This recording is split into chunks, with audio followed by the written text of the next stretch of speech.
Yo, yo, yo, yo. Yeah, in the place to be on a beautiful Saturday evening is your boy DJ Mixmaster Chaos.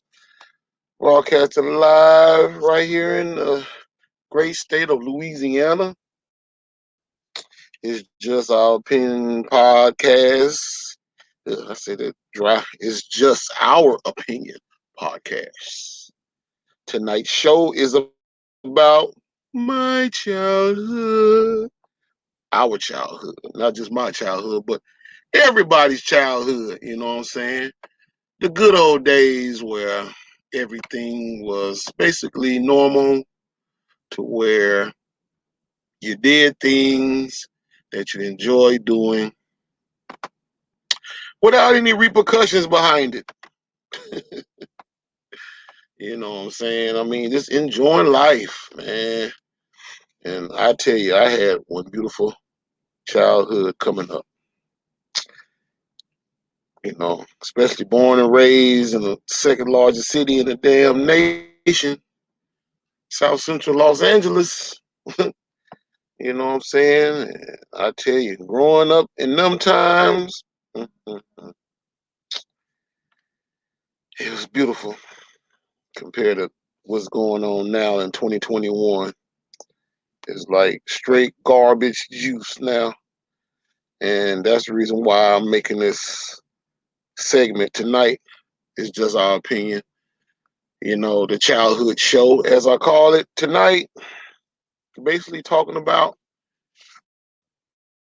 the whole concepts of how we all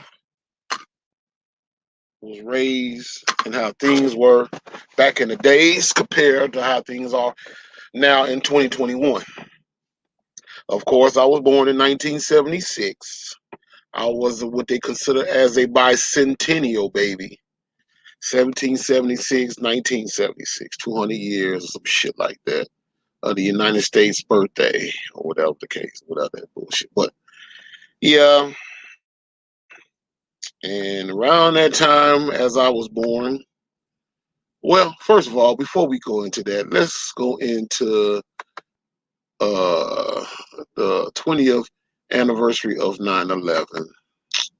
If y'all must know that y'all probably seen a lot of people with flags on their cars and trucks and stuff like that around the country, even on fire trucks and police cars. Today marks the 20th anniversary of 9/11, and I've seen going down the highway earlier a bunch of fire trucks and stuff. They were just on the overpass with their flags out, American flag out, paying homage to the situation that happened September 11, 2001 in New York City, Washington, D.C., and Shanksville, Pennsylvania. The total of Americans that died that day was well over 3,000 people. And it basically caused a big stank in America. Hello, First Lady. Welcome, welcome, welcome. Um, but it caused a big stank in this country. I'm not gonna go into details on the 9/11. On that I can say is spiritual blessed to those who have lost loved ones on that day. Um, I'm not gonna go into my conspiracy on it. I said I was going to be really cool, calm, and collective on things that I want to say about it, but I'm not gonna say nothing about it. I'm gonna be cool. But I will say this much. I can tell you a little bit of what I can remember on that day. I remember working before I started driving trucks. I remember working at this fish factory in Hollandale, Mississippi at the time. And the guy, some kind of contractor that was working on the plant or whatever, he walked up to me and he was telling me about that a plane supposed to had hit those buildings or whatever the case may be. And I was like, really? I was just kind of curious. So I went home turned the television on, and I seen these two twin towers in a blaze. I was like, wow, I'm like, what the fuck is really going on? But it changed the views on American livelihood forever since then. I mean, because it really done some severe damage to human life, mind wise, mentally and physically. You know what I'm saying? So, so all I gotta say is, much love and respect to the families and friends and stuff that lost loved ones in this situation. But anyway, we're gonna move along and go into the childhood segment. Tonight's topic, my childhood, our childhood. Well, like I said, I was born in 1976 in South Central Los Angeles at Dr. Martin Luther King Memorial Hospital. My mother, Miss Almeda King, and Mr. Robert King were my two parents. Both born and raised in the dirty South. My mom from Hollandale, Mississippi. My father was from Nashville, Tennessee. Uh, my mother and father met in Chicago. And where my mom worked as a nurse assistant or something like that at Cook County Hospital. My daddy was an EMT ambulance driver at the time. And they met up and they started dating. Then my sister was born in '63 in Hollandale, Mississippi. My mom had my sister in Mississippi. And my mom stayed in Mississippi for a little while before going back to Chicago. But she left my sister in Hollandale with my grandmother. My grandmother basically raised my sister a little while my mother was getting on her feet. And so on and so on. Things got better for her, but at the same time, my sister was still in Hollandale. But later on and down the line, my mom got tired of the cold in Chicago. Father got tired of the cold in Chicago.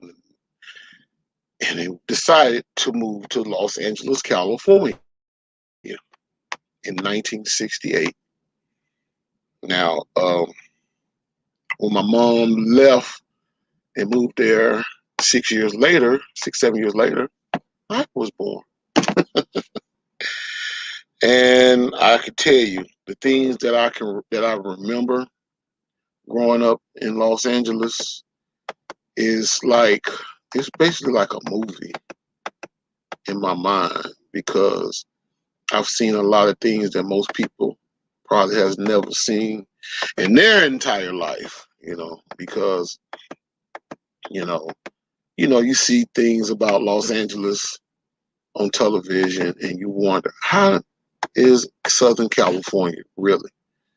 Well, Southern California was just a place where sunshine and palm trees and all the little goof ass shit that people seem to love and care about. But it was a big step in my life to basically seeing how life was going to be as I got older. I'm going to share y'all guys some pictures of me.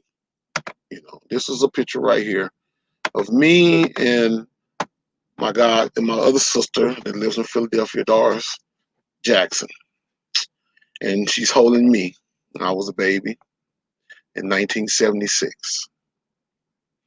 The thing about it is, growing up in beautiful, sunny California,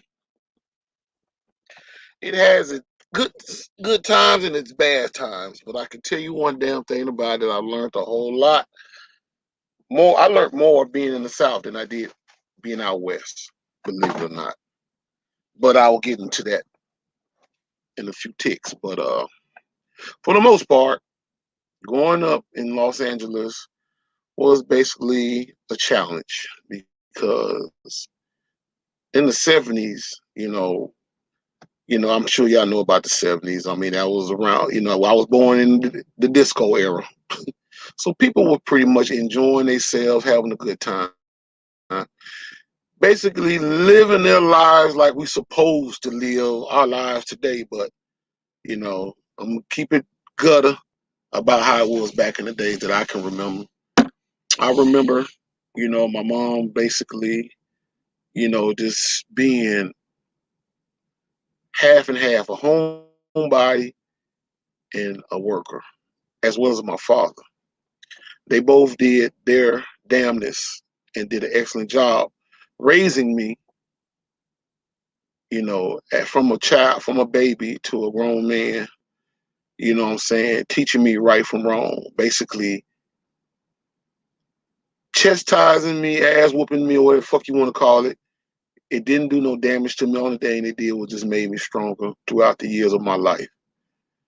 Um, you know, back then, you know, around that time in the late 70s or whatever, black people that I can think of now as a grown man looking back then was very, it was basically getting to that point where it was going to be a single parent concept going on. But it wasn't as bad as it is now because, see, even living in Los Angeles at the time, I never really even know nothing about a single parent situation coming up because everybody that I seen that was in our circle, you know, in my family, you know, as well as friends or family, whatever, they all had fathers, they all had mothers, and it was like one big happy family, you know, to the points where we went camping, we went fishing, we went places and stuff to the park, and just had a good time. And these are things that I remember as a child coming up, you know, and even, you know, to where that I knew how to respect myself. But even though I fucked up a lot of times, I ain't gonna lie. I mean, that was all of growing up. You know what I'm saying? And I could never tell nobody that I was, you know, or wasn't no bad motherfucker. Yeah, I was. I ain't gonna lie. I mean, hell, I was a child. I mean, kids gonna be kids, as they say. You know, and even to this picture right here, you can see I was up to no good just by the way I was looking. This picture here, I think, was taken in 1978 over my Uncle Robert's house. God rest the dead. My Uncle Robert and his wife, Alice. You know, and you know, like I say, I had a good childhood. I'm not gonna even tell no lies that I didn't have a good childhood. I had a damn good childhood. You know, I can't give and count to other people's lifestyle or whatever the case may be coming up, but you know, my parents was the bomb. I mean, I'm not gonna say that my father wasn't an asshole, but my dad, you know what I'm saying, my mom and my dad was in my life to a point where, hey, what's going on, Renee? Long time no see. Welcome to the show. But anyway, you know, I got chastised both sides, my mom and my dad. My mom whooped my butt, my dad whooped my butt. So, you know, but at the same time, I think I caught more on the heavy trauma concepts than with my father than I did with my mom's. Because see, my mom, man, my mom was like, you know, everybody's mom is that don't do it, you know, don't holler at me. My daddy was basically James Evans. If you seen Good Time, you seen my daddy. If you seen Good Time, James Evans, that was my dad. My dad was, he was like Dr. Jekyll and Mr. Hyde. One minute he's a good person, next minute he can be a butthole. But he was a good man. He basically took care of home like fathers did back in the days, and you know, and I appreciate my dad for being the way he was with me, you know, because I used to couldn't really stomach my dad at times because, but at the same time, I had to realize as growing up and being an older man, getting to be a grown man myself throughout life, that my dad had his reasons to act the way he was acting. And sometimes, you can't never judge a book by its cover. You got to read it first. And I had to, you know, get the insight of why my father looked at me, acted the way he acted towards us. You know what I'm saying? So it's a bit hard, it's a bit much, but at the same time, I understand now. Cause see, back then when I was young, I just thought my dad was just mean, and I really didn't want to talk to him about too much nothing. You know what I'm saying? But you know, a lot of times, but see, I had to understand too. My dad wasn't really raised by a woman. Wasn't raised by a man himself. He was raised by a woman. My great grandmother raised my dad, because my grandmother basically, I'm not gonna say she ran out on my father, but she literally was chasing behind my father's father. My granddaddy. My granddaddy was in the military, and they went overseas or something, and he was stationed in, I think back then, I think that was Korea or some shit like that. And she went over there where he was, and my dad was left behind with him and his little brother in Nashville, and my great grandmother raised them. And so my dad basically had this, I guess, a lot of anger built up in him over the years to know that his mother and his father wasn't there, but my grandmother, he had more respect for my great grandmother than anybody. You know what I'm saying? But and I learned that, and I used to always wonder why my dad used to be so fucking mean and so hesitant on shit. And I was like, man, what is wrong? Then, my mom kind of had to break it down to me when I was younger, at a younger age. And even my auntie, God rest her dead, one of my mama's baby sisters basically was breaking it down, like, my dad basically never had that type of family structure, like my grandmother and them, they all was bonded, you know what I'm saying? So I could see that, because it was like, you can look at my mom's side of the family and everybody was together. But you look at my dad's side of the family and it was just like scattered all over the place. My dad didn't know who was what and what was who. So,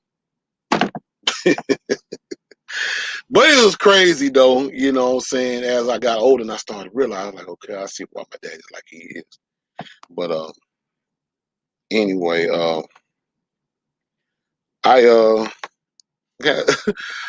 I want to say, do y'all remember ever growing up when growing up and going to preschool? Do you remember your first time being, like you were so used to being around your mom and people that you love, and then your mom decided she said, you know what, I'm gonna go ahead and sign you up for preschool. I'm gonna go ahead and sign you up for kindergarten or whatever the case may be. And you started the notion like, okay, cause see, the way I feel, like even when I was young back in the day, I was like, okay, it sounds good. I mean, I'm going to school. I'm like, okay, all right, maybe it's not going to be bad. But I didn't, but you realize that you're going to school, but your mom and them are not going to school with you. You're going to school with people you don't even know. And I remember this. I remember, when my mama first signed me up for preschool, I cried because I was like, oh man. I'm like, Mom, you not gonna stay with me? Uh, I gotta go to work. And I'm like, what? And I remember, but as I got older, I started getting used to it. But we have all had those type of situations. You know what I'm saying? And I tell you, it was kind of a hard pill to swallow. As because you got all these kids looking at you like, look at him crying, pointing and said, look at him crying. You like, leave me alone. Go away from me. But at the same time, they start laughing at you. When they start laughing at you, you cry even harder. And And then the teacher be like, "You gonna have to stop all that crying." You be like, "Oh, I don't know." And shit. But that's the whole ideal of growing up. That's the whole ideal of a child being more cooperative, start to learn how to cope with being away from the mother, because I mean, that's the first person you basically see when you first born is your mother. You know, what I'm saying. So, and then she's basically caretaking you, the whole time. And then when you get older, get a little old enough to go to preschool, then and you start seeing all these new faces. It's like, what the fuck, you know? And even to the fact where when I got older, when I got to I say about fourth grade, yeah, not fourth grade, first grade. I'm sorry, first grade. When I got to be in first grade, I tell you, I thought I was king shit because I was much older than the kids. You know what I'm saying? So it was like, okay, I'm up in the big leagues now. So I kind of became a little bully. I ain't gonna even lie. I became a little bully. This picture right here is a prime example. I guess y'all gonna say, "Damn, how you remember these days?" I remember my days growing up as a child, and that's a good thing. Cause this picture right here, this is when I was in the first grade, 1982. I was 6 years old on this picture, and I can tell you, I was a little bully a little bit back then. I started liking girls. I remember started liking girls. I had one of my kindergarten teachers, her daughter, she was a fully grown woman. I had a big ass crush on her. No lie. I can't remember her name, but I remember I had a crush on her. I wish I had my photo albums. And I can show y'all some pictures of this woman, but she was so gorgeous to me. And I remember telling her when I was little, I was like, "You want to come to I'm having a birthday party at McDonald's." That's back in the days when McDonald's used to let you host birthday parties like Chuck E. Cheese. That's before Chuck E. Cheese even came out. So McDonald's was basically the kids' place to go and hang out and have fun. You eat your burger and fries, have a happy meal or whatever. And then you had the little McDonald's playland out there where you had to slide, your swings, and all that old goof ass shit. Well, like I said, oh yeah, I'm finna talk about the olden days, so y'all buckle up. But you know what I'm saying? And I think I was 5 years old. I was just turning 5 years old, 5 or 6 years old then. And I had a little snag or tooth back then. And I told her I wanted her to go to my party. And she was like, she would come. And I was like, oh shit. And that made me feel good. I mean, even back then, I was young and I felt good. You know what I'm saying? Wow. Like, that let me know right then and there that I was about to be uh, a ladies' man for real. And I wasn't but 5 years old then looking at women. But so, I mean, it just goes to show you how the universal God works and how he basically had me sought up in society. And that is a true blessing within itself. So, anyway,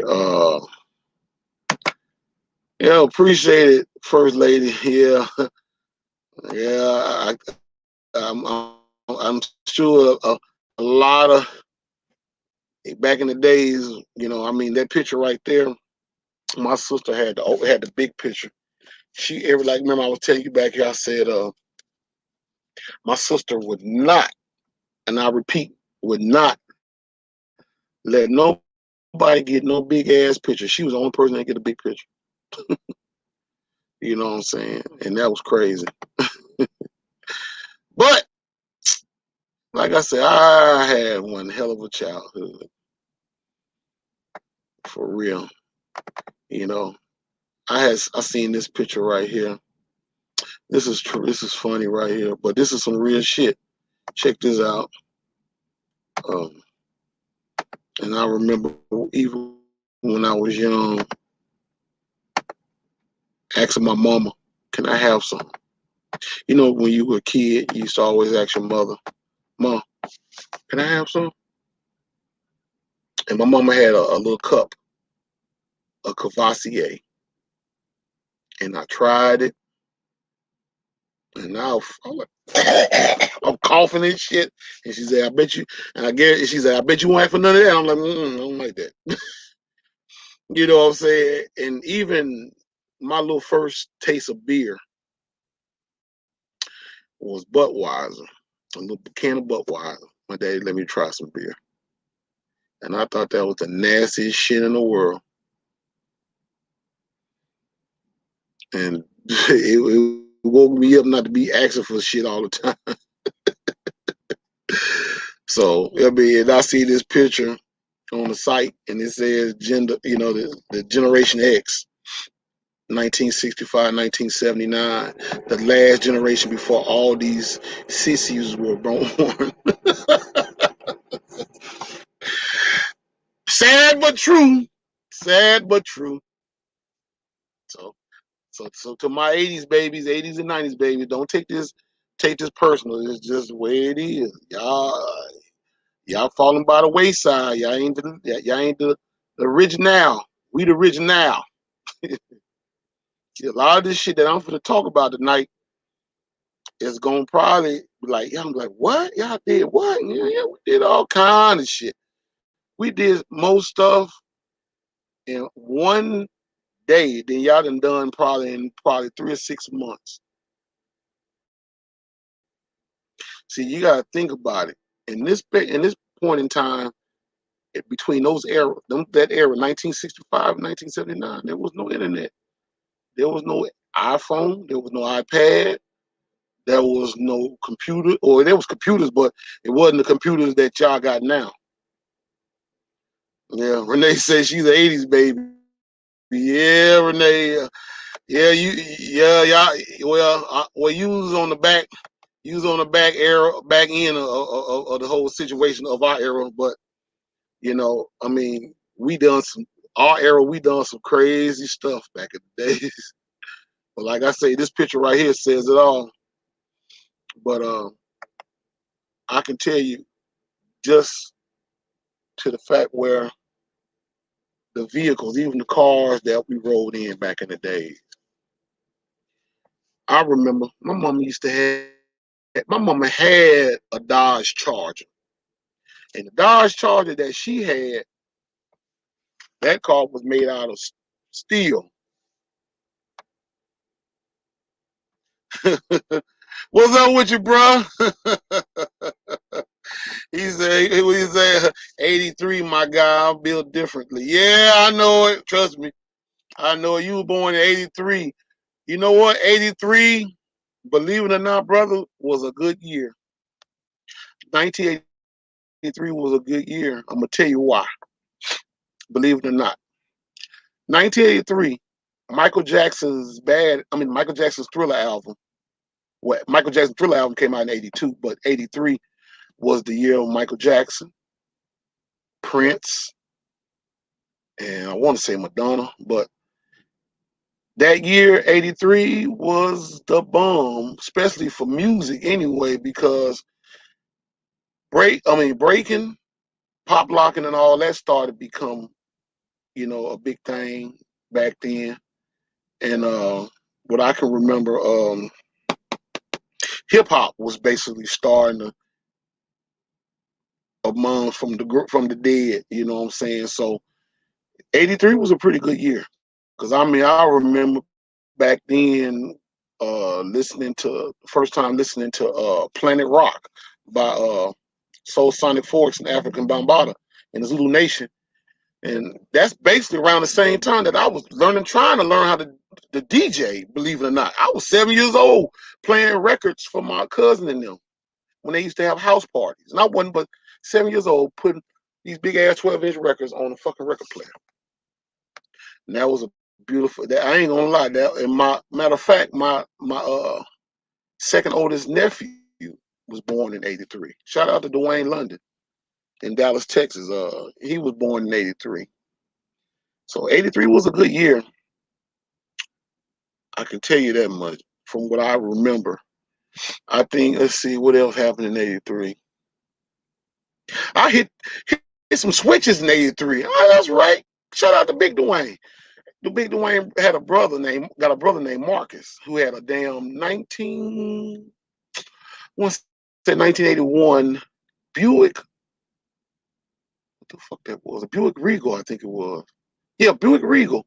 And it had some hydraulics on it. And he told me to get in the car and hit these switches. It had 4 switches in that damn car. Front, back, side to side. And I'm just hitting them bitches. Now this is exciting for a fucking 7-year-old. You know what I'm saying? Them just swing, you know. I'm like, wow, I like this shit. And I said, y'all better give me about this goddamn car. I'll fuck around. I ain't gonna want to get out of here. But you know, yeah. I mean, yeah, I remember that, man. 1983, yeah, 83 was off the chain. I mean, I'm not saying that the kids that came out of '83, but I'm gonna put it this way: people that I've met that was born in '83 was some pretty good people. You know what I'm saying? I know you, brother. You good people. You know what I'm saying? My nephew. I mean, my son, mama was born in '83. Nevertheless, anyway, I mean, I know a lot of good people that were born in '83. But like I said, '83 was a damn good year. And then, like I said, it was a good year for music, you know what I'm saying? For movies, TV shows, especially. So, I mean, '83 had it going on. I'm not going to lie. And I was 7 years old in '83. Matter of fact, I was just getting into 2nd grade then. And I can tell you, getting into 2nd grade in '83, I was just getting immune to the elementary life back then. And elementary was kind of like, oh shit, I didn't went to a whole nother stage of schooling because back in them days, I mean, I can come out of preschool, then kindergarten. Okay, I didn't master them two. Now I'm in the big leagues. I'm in the fucking elementary school. All the kids are big in a motherfucker compared to what I was seeing when I was at this little preschool. I'm like, damn, oh shit. Shout out to my godmom's Nanette, you know what I'm saying? She stayed with me and got me pretty used to being in school and stuff. You know what I'm saying? She stayed with me until about lunchtime. I used to hate to see her go. I'd be trying to hold back tears. She'd be like, don't cry. And I'm like, I'm not going to cry. But damn near for the cry because I didn't got so used to her being there. But she'll stay there with me until about lunchtime, sometime breakfast time, and she'll go. You know what I'm saying? So I had all kind of good influences and a good situation far as family, you know, backing me up. You know, matter of fact, I got a picture of her, me and her, right here. I can share with you guys. Hold on a second. My God, moms. Matter of fact, I got a previous picture that I didn't even put on here, but this is a picture of her, me and her. And I'm like I'm eating a cookie or something, some shit. But yeah, this is her. That's her right there. I had part of piece of her anyway. Me and her sitting on the couch. But and that's like about 77, 79. I mean 77 or 76. It might have been 77. But she was a good backup, you know what I'm saying, for my mom. See, I'm gonna tell y'all another thing about our generation. Um, we had godparents. When your mother didn't do, you had somebody that would do for your mother. And it wasn't all about no, you know, girl, you're gonna have to pay me back, girl, you're gonna do this, you're gonna do that. That shit didn't even exist. I don't know where the fuck that shit come from. Because like I said, my mom and my godmom and everybody were back in them days, they were solid for real. I hardly ever heard my mama say anything bad about my godmoms or anybody of substance. If she had something to say, She dealt with it. She didn't just hold shit back and just be sitting around there talking behind people back or whatever the case may be. My mama didn't believe in that shit. Cause my mama came from a family that didn't play those type of games. You know what I'm saying? Because if you got a problem with somebody, even back then, people didn't do all that social media beefing and all. Because social media wasn't even out then. You know what I'm saying? I mean, I just feel like this whole generation of social media and the internet, all that shit, that made people straight pussies now. Cause see, it's easy to sit up there and talk shit about somebody over the internet instead of meeting them face to face. Cause see, back in the days, if you had a problem with somebody, they come see. They be like, hey, fuck all that talking. Let's handle this shit. You know what I'm saying? But nowadays, you know, it don't even be to the point of no return now. Would you say, bro? He said to me, the kids born in 1988 going forward is soft. Girl, bro, you might add some fuel to the fire with that one, bro. But I have to agree because I think maybe like the late 80s, start of the early 90s, that's when this shit started to take a real deadly turn, especially in the 90s, early 90s. Because, see, you got to think about it. Around that time, okay, the early 90s, you know, we started getting into the era where motherfuckers started really smelling themselves, you know what I'm saying? Because, you know, the music started to change back then too, because hip hop started to go more from being conscious to being gangstified and all this old shit. So you got to think about it. Shit, 1991, 92, 93, right up in that time, Death Row Records was born. So you had all this hardcore gangster rap, and you got to remember the kids back then, babies back then, they growing up listening to this shit, and you seeing all kind of stuff that never existed when we were coming up. And it's like, you know, so you got to think about it. There are two different generations of information is being shown in society. Because, see, the way I see things when I was coming up in the 80s, you know what I'm saying, is 20 times different from what these kids see growing up, you know, in the 90s. Because, like I say, all you got to do, I mean, I've always do it. And, bro, you should do it sometime. You probably do it. But you know what I used to do? When I see these young females be on there twerking and bouncing their ass up and talking shit all the time on social media, I go and see what year they were born. And if they were born in the 90s, I was like, oh, yep, there it is. there it is. There it is. So I get what you're saying, bro. I get what you're saying. You got a good point. You got a good point there. He said they don't have the same values we was raised with because the time started to change. That's right. Exactly. Exactly. Because, I mean, you got to think about it, man.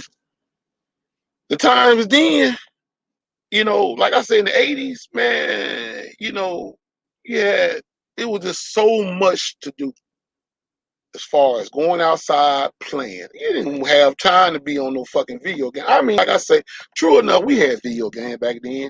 My first video game was an Atari 2600. Then I got the 7800 in the mid 80s. Then I ended up with Nintendo, and that was by surprise because I don't know how the fuck my daddy knew that's what I wanted. Somebody must have told him, and because I ended up with a fucking Nintendo, and I was like, the fuck? Because I was like, man, I'm telling you, that shit trip me the fuck out. I'm looking up Christmas time. My mom already bought me this $200 something remote control truck that I wanted from Toys R Us. You know, if y'all guys remember, I know y'all remember Toys R Us. You know, Toys R Us was the shit. They destroyed all that shit though. But I mean, it was that was a blow out the water. I was like, damn, Daddy bought me a Nintendo. And you know, true enough, we played Nintendo. I remember when I first got that damn Nintendo. I stayed in the house a good while, but I didn't stay in the house a long time where I didn't have shit outside that I had to do. I mean, I had a fucking dirt bike, go-kart, fucking mini bike, shit, basketball court, bicycles and shit, skateboard. What the fuck? I'm finna stay in the house and play Nintendo all fucking day. And I back then I ain't had, but probably maybe when that game first came out, I think I had probably about 3 or 4 games. I think one of them was RC. What that shit was? I can't remember. Super. Well, you know when that Nintendo came out, the first game, the game they had was Super Mario Brothers, and I played the shit out of that motherfucker. And even when I got to the point where I had partners that basically broke the code, where you get all the mins in the world, you get about 99 goddamn mins. You know what I'm saying?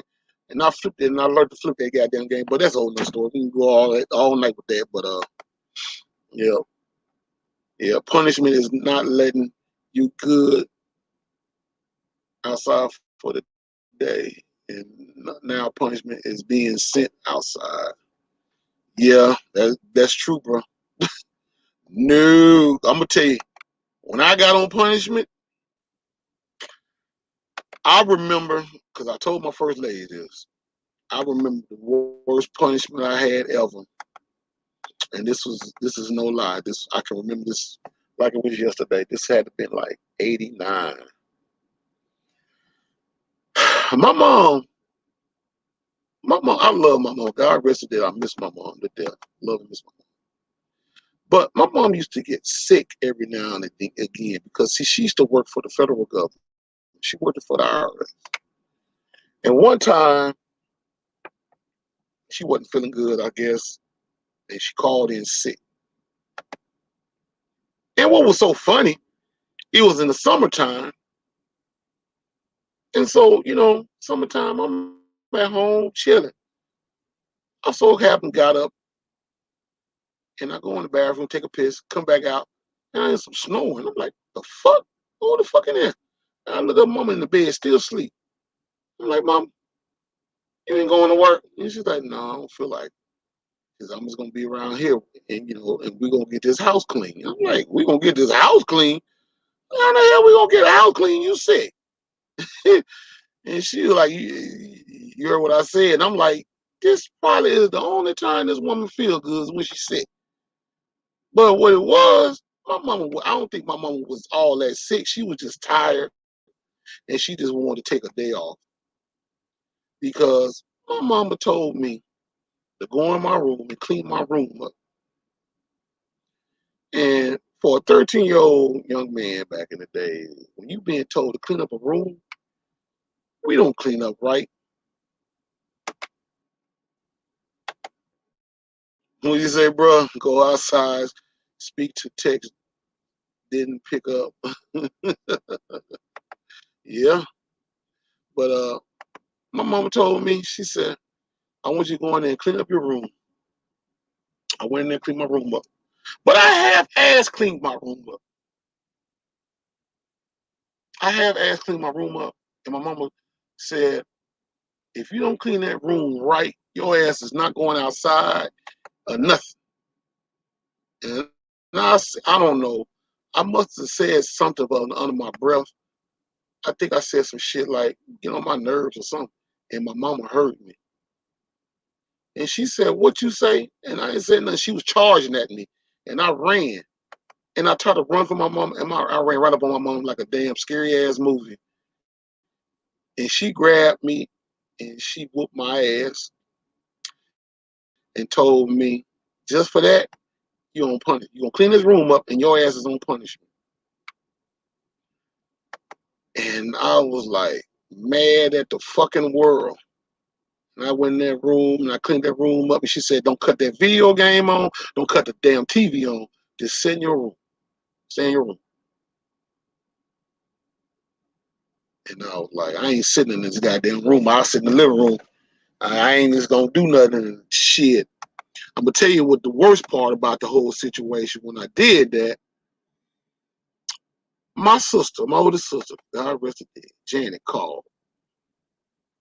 No, she didn't call. She came over to the house. And when she came over to the house, she said, "Mom,"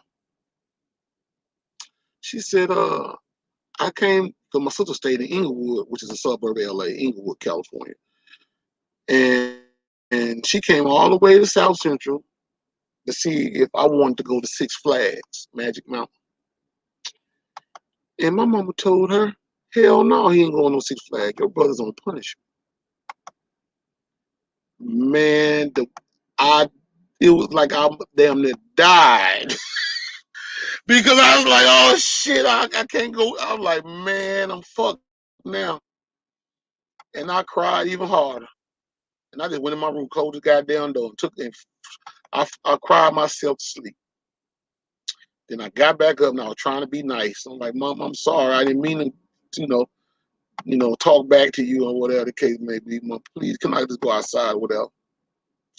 Shit, my mama told me, nope, your ass is standing here because you're going to learn to mind me. And I'm like, ooh, boy, and I crying again. And then at that time, my dad pops up. He gets off work. And he makes shit worse. And my dad came out, what's going on, big boy? I'm like, nothing. What's wrong with you? And I ain't say nothing. And my mama said, Mito, what's wrong with Maurice? He on punishment. And my mama and my dad said, he laughed his ass off. And he said, you can't go outside with your cuckoos, you on punishment, huh? Uh-huh, yeah, uh-huh. And I was like, man, I was like, this dude here, mate. And I went right back to my damn. I was like, fuck it. I give up. I was mad as hell. And just think about this, y'all. This shit happened on a fucking weekend. It happened on a weekend. So it just goes to show you, man. But out of all that, I learned my lesson. I'm not gonna lie. I learned my lesson through all that. And I thank my mom and my dad for that, for real, for real. Because it gave me a lesson that I can take and live on the rest of my life.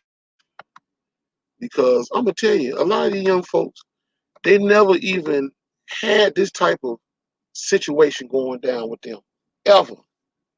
And that's the reason why these kids are so fucking out of control, is because they never really had the type of concepts of life like I've had. Because me, I could tell you my life, like I said, I had a great childhood. I had a beautiful childhood. Okay. Shout out to Brother Judah. He said he coming on in a minute. He got his times, I guess, mixed up, but he coming on in a second. But yeah, but boy, I tell you, I have some. I mean, we can go further and further on into it, but I got some pictures, like, things that I can relate, that some of y'all could probably relate to. Even like Saturday morning cartoons, old TV shows, um, things of that sort. You know what I'm saying? Things that we've done. You know what I'm saying? Things that I remember doing. And man, I'm just looking up this list. I mean, even cartoons I used to like to watch back in the days, you know. Even, I mean, I know y'all remember Tom and Jerry. I used to love watch Tom and Jerry. I think Tom and Jerry, that was like a cartoon that you can watch and you ain't got no other choice but to just laugh, because the stupid shit that Tom did was crazy as hell. But I remember showing my son, Maurice Jr., this cartoon. Yeah, Pee Wee Herman, be a Pee Wee show, He Man, yeah. Um, I remember showing this cartoon to my son, and my son was watching SpongeBob SquarePants, and I took that damn tape out that DVD out, and I said, "Boy, let me show you one of these old VCR tapes I got." And I had a VCR tape full of old Tom and Jerry cartoons. When I say my son watched that cartoon and he laughed from the time I put that VCR tape in to the time that tape came out, I'll kiss your ass goodnight. That boy laughed so hard he had tears running down his eye, and I never seen him laugh so hard.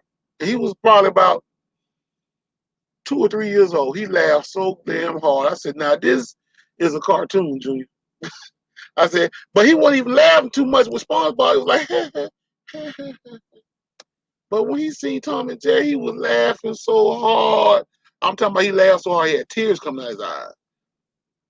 And it just goes to show you that our generation of stuff gonna always bring supreme, no matter how much these new Generation X or where the fuck, millennials or where the fuck you want to call them, want to try to hide all shit. We still dominate. Brother said he said he hates SpongeBob. I didn't let he, he said you let your daughter watch that show. It don't teach them nothing. Yeah, it didn't. It didn't. But you know, that's the thing about in this society in this generation now, bro. They then the whole concept is not for your kids to learn nothing. They want your kids to basically be social whores. They basically put bullshit. Boy, I can go all day long on what I think about today's society, but we're gonna keep it cheap. We just gonna talk about the old school. We're gonna keep the old school going. But yeah, like I used to love my Saturday morning cartoons. Getting up Saturday morning, watching the cartoons, and having my big ass bowl of fucking Frosted Flakes. What the fuck? What is my other cereal? Fruit Loops, Cinnamon Toast Crunch, and Apple Jacks, and all that shit. Puffs. And my most favorite cereal of all time, Fruity Pebbles.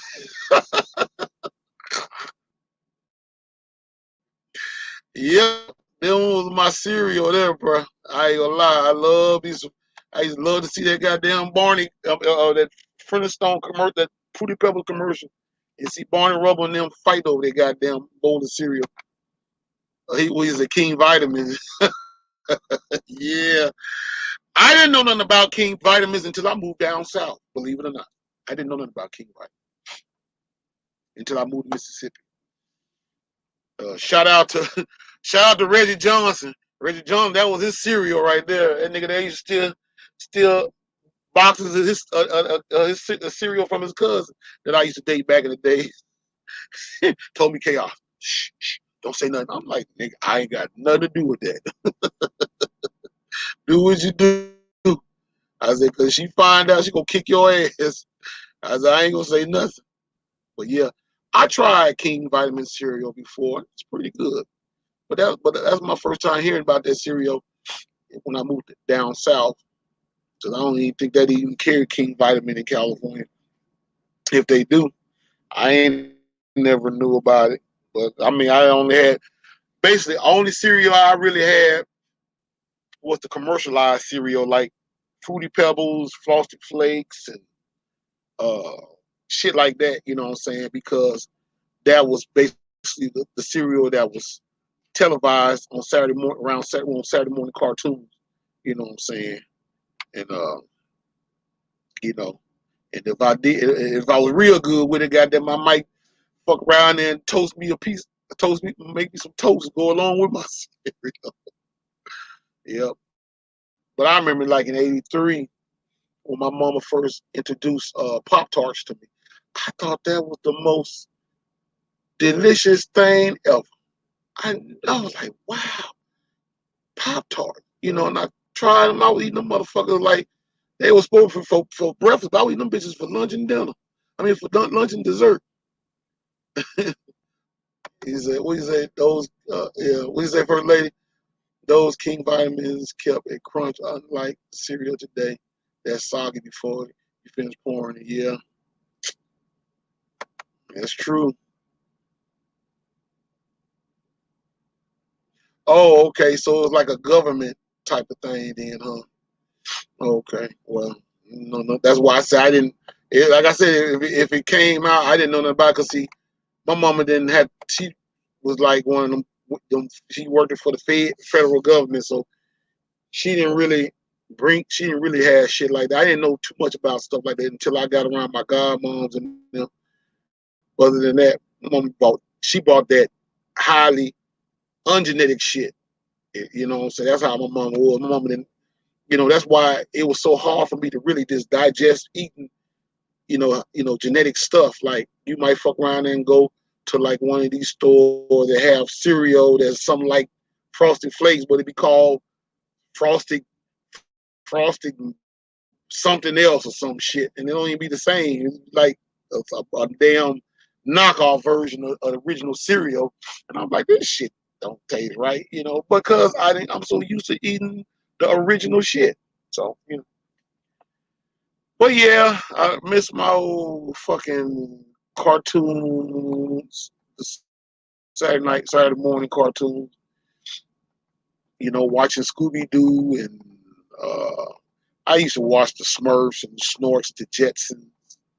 Um, let's see, He-Man. I really kind of didn't. I watched He-Man. Only time I really watched it, He-Man, when I was to go with my partner D House. Shout out my boy D Train in California. That man used to love fucking He-Man and Thundercats. We used to watch all that goof ass shit. And like bro said, Pee Wee's Playhouse, I used to like to watch that too. When they used to come on Saturday morning on CBS. We said later on it was, but okay, my brother Judith is coming on in. Let's see. Let's get ready to come in a minute. Brother Judith, what's up? What's going on, bro? You in there? Give me a second, brother.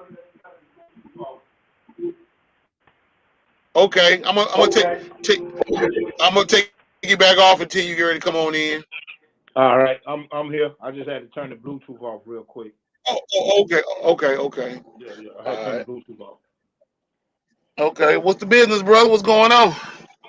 Oh man, we're staying up, man. Just trying to stay afloat. It's like good time. Keeping your head above water.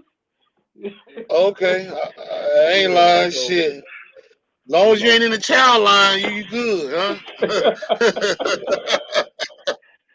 Yeah. Shit. Definitely.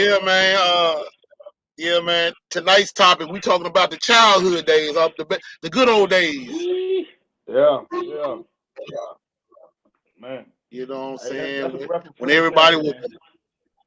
Oh yeah, man. I said I was gonna do something positive this time because I don't want people to just think that we just be talking about negative shit all the time. Yeah, going in. I mean, because like today is the anniversary of 9/11, so I said I wasn't gonna say anything about that. I've already gave my condolence and tribute to 9/11 earlier. Yeah. But I'm not gonna even go in on that. We're gonna leave that alone. We just gonna talk about some good shit. But anyway, yeah, we talking about childhood shit, man. We talking about the Saturday morning cartoon right now, though. Which one? What was your favorite Saturday morning cartoon back in the day, bro? Saturday morning. Oh man, I would have to say, I ain't gonna even lie, man. With Wile E. Coyote though, Bugs Bunny and Roadrunner and motherfucker. Man, you know what? I couldn't understand how somebody was that dumb though. That nigga had the most brilliant ideas, and all of them backfired. But you know what? I'm gonna tell you something, bro.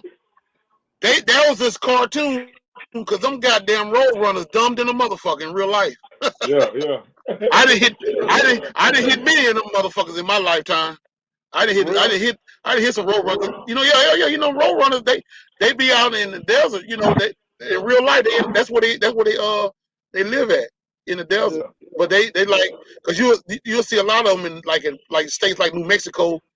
You'll see you don't see them as much in California, but New Mexico and Arizona you'll see a lot of them. Right. And I done ran them. I done ran them motherfuckers over. I said I thought y'all motherfuckers supposed to be fast like on the cartoon. That goddamn 18 would have towed his ass up. You ain't seen them fellas flying everywhere. Yeah. But yeah, my daddy used to. Hell yeah, my daddy used to love that cartoon. That's one of his favorite goddamn cartoons back in the day. Besides Popeye. Yeah. Those Ruck and Road Running Wild. Man, that shit. I don't understand how his plan never worked. I really wanted some of his shit to work for him. I really did. He claimed even when they started to the point where they gave that motherfucker a voice where he could start talking, and he talking about he was the super genius and shit. and that motherfucker couldn't even. That motherfucker every time he do something, he fuck up. Fall his ass off the cliff. They can't get right. That motherfucker can't get right. I mean, he put all that shit together perfect. Yeah. Like motherfucker, I'm talking about and drawing circle dark circles on the damn hill on the mountain for the goddamn road runner to run into it like he thinking he's going up under a tunnel, and that motherfucker go right through that bitch. And you look like what the fuck? Do that bitch? He like what the fuck? About this shit that blow up on the boulder drop on his head and everything. Everything, hell yeah! But I ain't gonna lie. What's funny was like when that motherfucker fall off the cliff, and then that motherfucker just like, they get real quiet and then say poof. I like, look at this shit. Yeah, that probably was one of my favorite ones, man.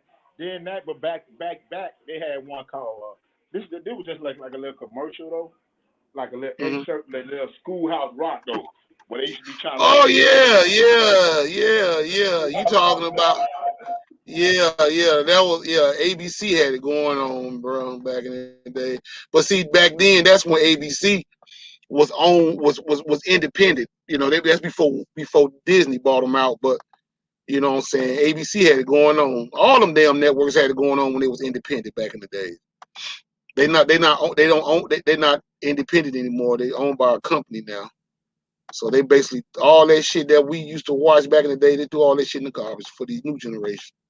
So a lot of this shit that we talking about is like a joke. So I mean, you know how it is. Yeah. They don't know. Another one of my favorite too, though, but that one came later on though. Yeah. Matter of fact. Oh yeah, man. I say hell, a lot of the technology that they got from now is from the Jetsons. Mm-hmm. You know, with the back in the 60s. Hell yeah, because that show when the Jetsons came out the same. If I ain't mistaken, I think the Jetsons came out the same year the Flintstones came out. Yeah, I think 1962, if I'm not mistaken. Yes. It was around like about the early 60s, mid 60s. Yeah. Because Flintstones came out like around the mid 60s, almost late 60s. Mm-hmm. And that shit came on. And that shit came on ABC back then. Right. And Justin was my shit, man. Elroy had everything. I wanted to be Elroy. That nigga had everything. Hell yeah. That motherfucker. Cell phone. Robot. Hell yeah. Yeah. Yeah, that motherfucker had some shit, bro. That's why I was like, man, I mean, these kids, these youngsters nowadays, they don't know the half of this shit that we used to watch back in the days. Yeah, you was talking about Schoolhouse Rock, but I know you remember this cat right here. Yeah. That's one of the first ones. Mr. Bill. About the bill. Yeah. Talking about it was basically not only that it was a little sing-along cartoon, but it was also giving you knowledge. It was also giving you some knowledge of the legislators, the bill, all that shit. You know, the government, all that government shit. You know what I'm saying? And this was a cartoon. Right. They were sliding it in. You can't even find nothing like that these days. No, hell no. Nothing close to that. But you can go, you know, I can show the video, but I don't even want try to get to no copyright shit, but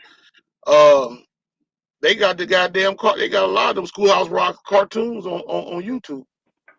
Oh, do they? Mm-hmm. Cause see, a lot of times people be having these goddamn videos, man. They be having that folks be getting that shit off their VCR tapes and enhancing it onto the internet, and they'll share it. Right. Yeah, cause you do got to worry about copyright.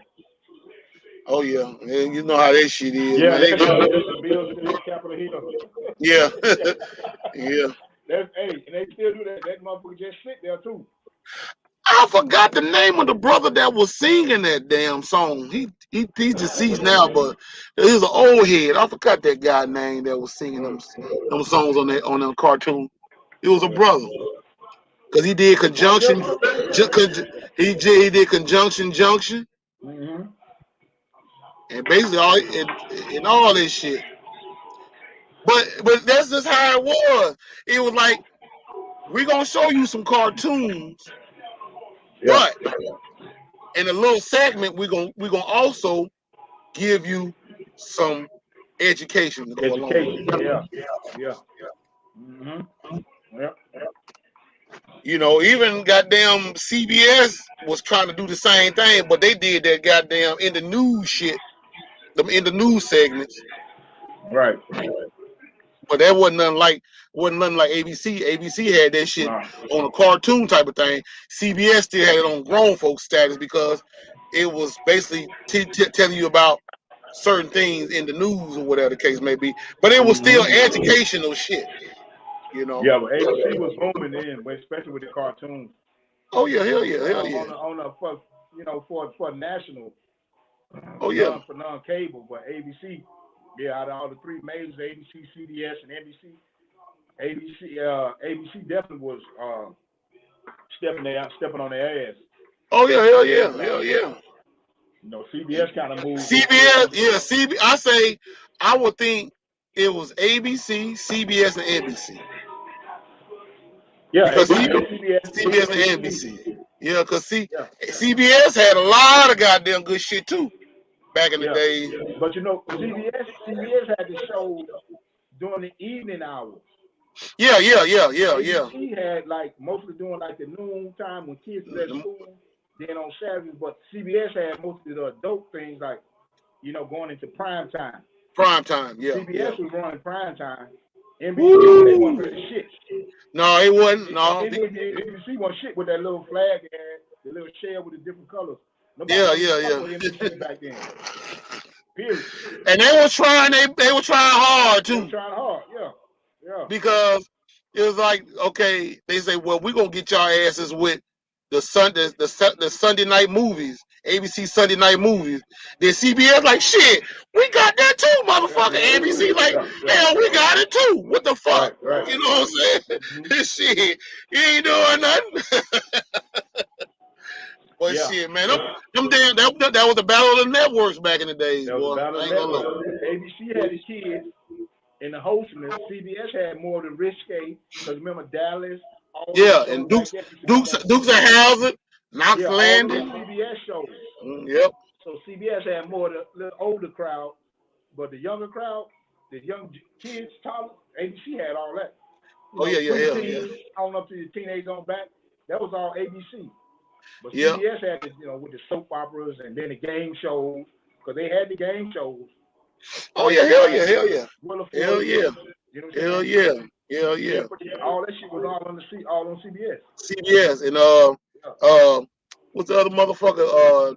The motherfuckers work for my hometown TV station. Pat Sajak's shit. Wheel of Fortune. Wheel of Fortune. Jeopardy. Price is Right. Big Bucks, No Whammies. Yeah. Goddamn Pressure Luck. Yeah, Pressure Luck.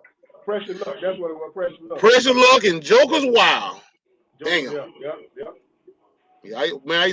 I remember I used to sit there and watch all that shit with my dad and them. And them motherfuckers used to act like they was on the goddamn show. I'm like, y'all motherfuckers we used to sit on the couch. Y'all ain't on that show. Some all that bullshit hollering and shit. Yeah, my grandmama watching it with my grandma. That's how I knew about all. Yeah, my grandma was watching it. Oh yeah. Not to mention the soap operas. Oh, now that right there was like, woo! I was like, man, now you really want to make yourself, you really want to make women mad? Cut them goddamn soaps off. Cut them stories out, yeah. Nigga, You you finna about that? get You better jumped. not be making no You noise finna in get them jumped. stories going on. Hell no, not at all. Cause I ain't See, I gonna don't know if lie, you know that. it's been many times. Like my mom, Chaos, I don't know if you know I was that, gonna but say it's down been many south they times. call them stories though. They call them stories. They said my Yeah, stories that's what on. they did. They do. Yeah, they say shit in California too. Oh Cause I yeah. ain't gonna lie. Back then, well, yeah. Cause I'm gonna tell you, my mom. See, back like in the '80s. I say about the early '80s. My mom used when I was a kid. You know, when you kid, the first thing on your Right. mind when your mama say they going to go shopping. First thing come to your mind is toys. You want Stories, toys. yeah. So my mama told me one time we was going to the Carson Mall. She said we're going to the mall. I was like, okay. I'm like, all right, let's go. Right. But fuck around there and fucking One Life to Live came on. Goddamn, I'm like, hold up. But you know what? Thank God for the VCRs when they came out. Yeah. Cause my daddy was like, you know, I'm gonna show y'all how to work this goddamn VCR. I'm gonna show you. You set your timer on what station Right. that you want to catch your goddamn soaps. And I think my mom and dad had probably about damn near 8 stacks of goddamn VCR tape with number A stories whole on the bitch. collection, yeah. A whole damn collection. I think they even had Luke and Lawrence wedding on one of the motherfuckers. Oh, I ain't I gonna ain't even like, cap though. That's damn. probably one of their better episodes though. Cause I know my grandma. I don't know. That shit was like big shit though. That shit was like a world event though. That's how Yeah, hell yeah. my grandma used to watch that shit. General Hospital. I mean, Oh yeah. I remember enough to know that Luke and Laura. That was yeah. That was like one of the Man. Hollywood monuments. Yeah. Hell yeah. Just like just like the TV show That shit Dallas. crazy. You know what I'm saying? Who shot JR? Mm-hmm. You know what I'm saying? Oh yeah. And then I think it took them motherfuckers damn near 2 weeks, if I can remember, before they put that episode back on there. They made motherfuckers literally wait because they wanted to get you all hyped up. You know, it's just like, you know, it's just like that's like a fucking main event. Who the fuck shot JR? And you like, and you just sitting up at work just waiting, like, damn, I wonder who the fuck did that shit. You know, then you find out one of his old flame that shot his motherfucking ass. Bitch that he was trying to fuck with and talking shit to. That motherfucker J.R. Ewing was a motherfucker, boy. I ain't gonna believe that. J.R. Ewing Whoo, was a that motherfucker. nigga, man, he didn't give a fuck. I said to myself, this dude was hardcore than the motherfucker. And I knew this. It was like when you said something to him, he had some smart shit to say right behind. Yeah. You could And not they had fuck the with money to him back at it up. all. Had the money and the spread Yeah. to back it up. Yeah. That guy that played Guy Resident, that was Larry Hagman that played JR. He wrote that was his shit. He wrote and produced all that. And the reason why he did that show, they let him do that show, because he was really from Dallas. He was from Fort Worth. He was born and raised in Fort Worth. Yeah, you could tell he was a real Texas boy. Yeah. Yeah, you could tell he played that part, man. He got rich off that shit. Yeah. And then then he called himself bringing a reboot. He made a reboot of it. He brought it back like a couple of years, like 2 or 3 years before he passed. I'm finna look up something. But he wasn't. Yeah, I should have been. Show.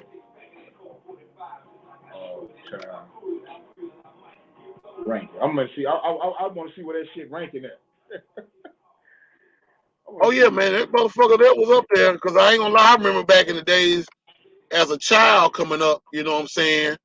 Because I remember Dukes of Hazzard came on. Dukes of Hazzard came on at 8:00 Pacific time. Then when that went off, Dallas came on right after. 13 years. Came on right after Dukes of Hazzard. It ran for 13 Oh years. yeah, hell yeah. Damn, that From motherfucker. 78 to 91. God damn! I didn't realize it was on that long. I knew it was on. Yeah. Well, I guess it was so. Yeah. It was. See, that just go. I'm gonna show you something. That just go to show you, brother Judah, how that TV show made such a big impact because that TV show stayed on so goddamn long to the fact where you didn't even realize it. You didn't even realize it. Yeah. And that's the only way shows gonna run like that. That's a long run. That's 13. Hell yeah. 13 years, not 13 seasons. That's 13 Yeah. years. Shit. I think it's like you get what 2-3 seasons a year. Because they divide. I think it's two, something like that. But however, a season ain't what we call a whole year. It got like 6 months. Every 6 months is a season. Damn. That. Yeah, damn. I didn't even realize that damn show was on that damn long. God damn. So damn. That means when that shit was coming on, I was. Yeah, that's about the right time. I'm talking about like 80-some. I'm talking about like 86, 87. That's when I can remember my grandma. It coming on TV. Yeah. Because I ain't gonna lie. I mean, you see, I didn't even know the catch because when I used to watch the Dukes of Hazzard, I'll be up there watching the Dukes of Hazzard. By the time the Dukes of Hazzard go, Mama like, she hear that damn Dallas theme song, leave it right there on channel 2. Don't you turn that channel. I'm like, okay, I'm going in the room, goddamn. I'm going in the room, play with my toys. Now I'm done for the night. And then when Dallas come on, Brother Chaos, you know what? If we think about it, right? These shows, they have impacted our life and culture. Oh yeah, American culture. If you think this show here was like, I can remember this one here. This one of them. What's another cult classic, like a cult that lasted a long time that probably changed, that you could think of that changed or affected the culture today, how we see it in America? Like I know this shows. I can tell you from retrospect, a TV show that most people would say, they didn't really, Caucasian people didn't think black people watched it, but All in the Family was a long last running TV show. That show ran from 1971 to 1979, but it had an offshoot, a spinoff from 1979 and 1983. All in the Family, Archie Bunker and Edie Bunker. You remember All in the Family? Yeah, it did. Yep. And that was probably more of a East Coast type thing, Upper Eastern Seaboard. Yeah. It was, but it had what he was character he was portraying. Yeah. What he was supposed to be Irish or something like that, and no, he was like a Protestant Caucasian, and he basically he was from Boston. No. He wasn't Irish because he talked shit about Irish. He was like Protestant because most Protestant. He was you know what he was? He was like an Anglo-Saxon. He was Anglo-Saxon Caucasian. Yeah. And them motherfuckers there, they talk about every motherfucking body. They don't just talk about black people. They talk about everybody. That's not fully white. And that's who. That's Protestant. To Archie Bunker. Yeah. And so he, but the thing about it was he didn't have that much money. He was just what you call a ordinary working stiff. Okay. You know what I'm saying? He you know what I'm saying? He basically was trying. He was just a racist, a bigot, Caucasian man that basically was trying to figure out this thing called life, because the life that he was living basically was not the life what it really was that he was used to see. Yeah, because it's like his father. Because even when you watch the show, it was like one episode where he was talking to his son-in-law, Michael Stivic, and he was saying that his father used to put hands on him to do this. You know what I'm saying? Why is your father so aggressive? He's like, my father was not this. He was a good man. Right. But he used to lock me in the closet and do this and do that. But I could tell that his character was full of a lot of what you call it? What you want? How I want to say it? He had a lot of problems, but at the same time, he was taught to stand up, to be like a man. Straightforward. Right. And that's the reason why he was, yeah. You know what I'm saying? Even though in his father, he was like, his father was a racist. So, hell, that's all he said. He's like, man, he's like, you know, I call them niggers. He's like, yeah, I call them niggers. He said, hell. And he was like, that's not a good thing. He was like, man, my daddy didn't tell me nothing wrong. And he was like, your daddy was wrong. He was like, no, my daddy wasn't wrong. My daddy did what my daddy's supposed to do. He basically took care of his family. But my daddy, he wore my butt. He said he wore my butt out. You know what I'm saying? Yeah. And a lot of times that's in real society, that's how it is with most Caucasians like that. They be chastised real bad by their parents like that. But right, and it's different immigrants too. But you, because I was dating a Polish girl one time, and God bless her dead. She passed away, but she was Polish and Italian. This is just a personal story. But her father and her mother were kind of like these two people here. Her mother was Jewish, but her father was, you know, Polish, and he was real kind of like the Archie Bunker type, you know. But he didn't say it, but you could sense it in him because of his lack of words. Some people you can tell when you've been around, you can sense it or feel it from their lack of words, and then some people it's like they just say it straight out. He was more one of the quiet types. You know? But I mean, he treated everybody nice, but you know, he didn't approve of his daughter dating so-called African American. But I mean, at that point, he couldn't do nothing. He was an older man. He was way older, so you know, she had already been doing what she was doing. So, anyways, you know, but her mom was kind of like that, sweet and almost kind of like the acting naive. You know, we'll put up a fight, but it wasn't nothing real serious. She'll say something, you know, because she's a woman of the house, you know. But yeah, this influenced the culture too, and that's the reason why I said upper Eastern Seaboard, because they were from the East Coast. People down south watched this show, but it really didn't resonate with. Only said like probably like, damn, he racist as fuck. But for yeah. Because I mean that show. The reason why I said it basically had much culture to it because it basically told stories about what was really going on in society, in cafe society. Right. You know, because it talked about religion, politics. It talked about sexual behaviors. It talked about all type of things, everything that was going on in that particular time. Yeah, in a household, that's true. You got to think because you got to remember, blue collar guy, blue collar worker. Yeah. Daughter, son-in-law. I mean, for every day. Yeah, that's true. That's true. And he's right there in yeah. And then you're there in the heart, you know what I'm saying? Cause he didn't even like Michael. He didn't want nobody with his daughter unless he approved of him. Got all these different races of people. When he first, because that episode when they showed when he first met Michael, when he first started dating, when Michael started dating his daughter Gloria, he asked Michael where was he from. He said Chicago. He said, I'm talking about your nationality. He said, I'm American. He said, I'm talking about where you. He just dropped his head. He just got the paper just like this.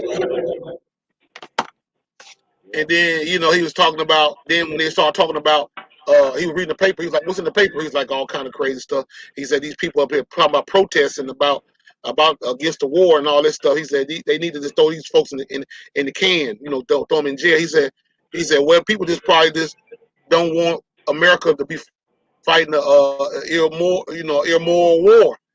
And he said, well, if you don't like it, if they don't like it, they can they can lump it, turn around and dump it, or some shit he said. And he said, so you trying to say America love it or leave it? He said, that's right. If you don't like it, scram. And he said, well, that would mean that goes for me too. He said, well, tune into YouTube too. And then he was like, you know what I'm saying? He was like, wait a minute. So you try to tell? He said, he called me. He said, you know what? I'm just gonna be honest with you. He said, you a meathead. He said, what you call me? He said, you are a meathead. And then he told me, he said, you know what? He said, I'm a meathead just because I'm saying this and that and other. And then he just started saying this and that and other. Then he just talking about I'm American, this and that and other, blah, blah, blah. And then he started talking about some God bless America, you dumb Pollock. And he's like, you're prejudiced. You're prejudiced. That shit was funny. That was priceless, man. I was like, man, this is crazy. But believe it or not, what you God see with rest his dead. Kind of like what you see with Donald Trump. Yeah. Basically, how they basically try to characterize Donald Trump. I'd rather deal with a person like that, though. I mean, at least I know where you come. Man, that's the reason why I love this TV show. I'm not gonna lie, I love it. I watch it every chance I get. I got damn near all the episodes on my terabyte. And I was listen. This is no lie, bro. When I first started with this company, we were watching this at my company's terminal. And the white guy, he looked at me, he tapped me on my shoulder, he said, man, are you fucking kidding me? And I'm like, what? He said, you're watching that bullshit? Don't you know that guy Archie was a racist? I said, yeah. And that's why I said, and you know what? I can relate to his racism. I said, because that TV show, if you watch that TV show from beginning to when he started becoming Archie, he started getting to the point where he started another TV show called Archie's Place, because it was a spin-off show after that show. Because CBS, the show was starting to branch off because Mike and Gloria had moved to California. So it was just Archie and Edith and Edith's niece. So they just said, well, we're gonna have to take this show off and make a spin-off show called Archie's Place, to where he's gonna be paying more attention to his team, to his bar that he had bought. So from that TV, as you can watch that show, it started to transition into where Archie started coming from being a racist to trying to get an understanding on how society really is. He became progressive. They said the way he was liking it, but he was he was progressive. He's what they call progressive today. First Lady said, yeah, almost every day I watch this show. She right, because every time when I be on the phone with her, I be looking at this show, because I ain't gonna lie, I just love this show. This show basically spun off 4 shows. One of them was one of our favorite shows, The Jeffersons. The Jeffersons spent off All in the Family. Mm-hmm. Yep. Maude. Yeah, Maude, the TV show Maude, it spun off All in the Family. Yeah. And she became just Lionel, and he became they just flip-flopped it. Yeah, because see, Maude was a goddamn liberal. She was and Archie was a conservative. They couldn't get along for shit. Yeah. Because even on one episode they was arguing about the situation with Roosevelt, with President Theodore Roosevelt,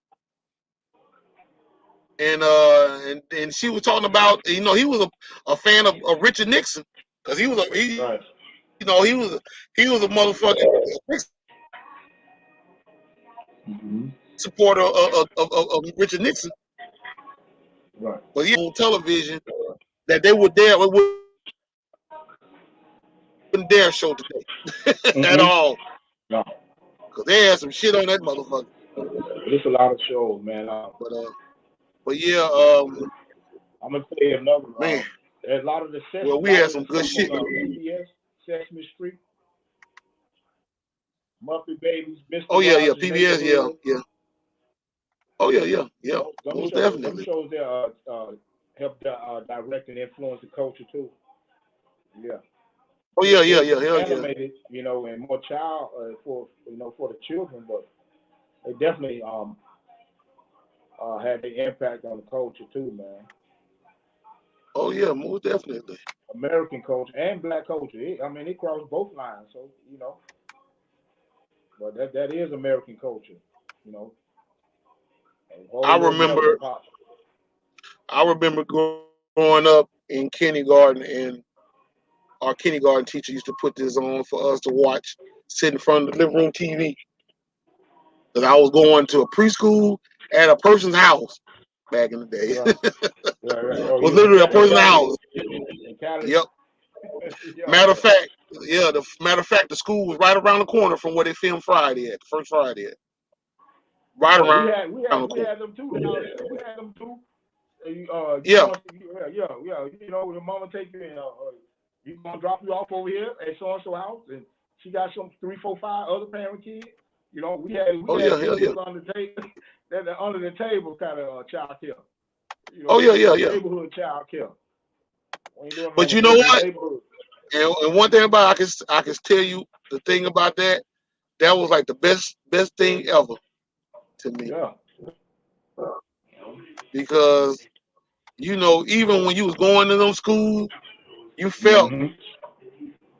you felt good as a motherfucker until you got to go to the big school. Then you was like, oh shit, I'm gonna be kind of scared because it's gonna be a whole different. It's gonna be a Yeah, whole yeah. different a Big whole school. Yeah, different yeah. environment. Yeah, going to the big school. Mhm. Yeah, your first lady said Sesame Street has changed to reflect the new culture. The new Yeah, culture. Yeah. the new culture. Yeah. Yeah, they just switched it up. Well, yeah, because that boy. Oh man, that motherfucking Reading Rainbow. Take a look. It's Oh yeah, Bob yeah, Burton. yeah, yeah, yeah, Yeah, yeah, yeah, yeah. Brother, the yeah, brother, yeah, yeah. yeah, the And brother, Bob Burton. Bob the Burton. Bar Burton. Yeah, Yeah, yeah. yeah. Reading I Rainbow. I ain't kind gonna of lie, found man. myself. Yeah, I kind of found myself not really watching that too much because I thought Uh he was a little bit too. I kind of felt like he was a little bit too much. Seemed like his ass was kind of on the Billy Porter side of the game a little bit without the dress. He had that little tingy going on. Man, yeah. And I don't But know. you didn't know that back then, though. You didn't know that shit. Well, I mean, he That still had the 10 years mannerism, old but growing up about no damn funny bone and nigga shit. sound the nigga sound diabetic, bro. That's all I'm saying. Nigga sound diabetic. That's all I'm telling you. Butterfly in Hey, the sky ass I'll be right back, bro. Go ahead. nigga. Yeah, yeah, but yeah, it's the truth, bro. Shit. Look at Lisa put Billy Porter up there, man. Yeah, that was fucked up. They brought him on that show when I heard about that. They just fucked everything up. But hey, that's the reason why we talking about the good old days. Them shit like that didn't exist back then. Thank God. Can't give account of this bullshit now. This bullshit now is just for the birds. But I remember watching my TV show but I remember watching. I used to always say that was the black version of Sesame Street, and that was Electric Company. I don't know if y'all remember that, but I think you probably do remember that. Remember Electric Company. Yeah, that was like the black version to me of Sesame Street. I ain't gonna lie. I like. I think I like. I believe. Yeah, I know I did. I liked it watching that better than I did uh Sesame Street. Believe it or not. I mean, I loved Sesame Street. I ain't gonna lie. I did like Sesame Street, but Electric Fight about Company was my shit. Bert, Bert and Ernie and Oscar Oh, the that Grouch. Bert and Ernie. Man, they said that them motherfuckers supposed to be fruited than pebbles. Yeah, yeah, yeah, real I niggas. don't Yeah, know. both of them. Nah, when you think about it, but I've you seen I've seen the expose on them. But they really was in real life, like boom, boom, boom. You know what I'm saying? But as a kid, dude, that don't register. But when you look back now, when they say what they say now, then you look back over the episodes, some of them episodes, you're like, oh, they were sliding shit in the whole time. Now, now check this out. You see that image there, right? Just on the colors there, those colors appeal to smaller minds, baby minds. That's why they got those colors, that red, that little pink there, Wow. that turquoise. Those are images for children. When an adult looks at it, it's not the same that what our parents were saying at the time when this was on. We look, the kids are looking at the colors. That's what they associate, like with a baby. They associate colors, light and dark. They go on color spectrums. So a child, their brain's still developing, right? There's just a little inside science on it. So that's the reason why you see motherfucking him back there with the black on, and it kind of like purple pink. Count. What his name was? Count something. The count. One, count. two. Yeah. So even all this whole setup. Now that I know what I know and understand how this shit works, now it makes perfect sense because I understand what colors do. Especially when a child brain develops, it's certain signals that they send just with the colors and imagery. But like Bert back there, if you seen them today and they was like, you'd be like, man, them boys fruit as hell. But as a child, they just look like two characters. But when you see the interaction between the two, look how close they are together. Well, look at him. See what I'm saying? Oh yeah. All this shit is strategic in this photo. Yeah, he probably got his finger in his ass on that picture. But anyway. Look how Ernie looking. Look how he always got that look. I don't know. That Bert always got that. Ernie, look how he always got that. What are you doing to me? Yeah, he probably. Yeah, that motherfucker probably. He look at this as a surprise. He look at this as a surprise. He looking. Goddamn it, they did something. They did something totally wrong. Did something totally wrong. Hey man, you fucked the whole game up, man. That bullshit. Yeah, but I see First Lady had put on there about Billy Porter being on there in this generation, and I was like, yeah, Billy Porter where? He was on Sesame Street. He's on Sesame Street. Yeah. No man, come on, man. He come to see Bert and Ernie. He come to see Bert and Ernie. Give Bert and Ernie's on that pussy. Yeah, no bullshit. He was on that. Bro, I don't mean to fuck up our childhood thing, but I'm finna show you something. Hold on just a sec. Yeah. Hold on just a sec. We're started going way deep into this shit, man.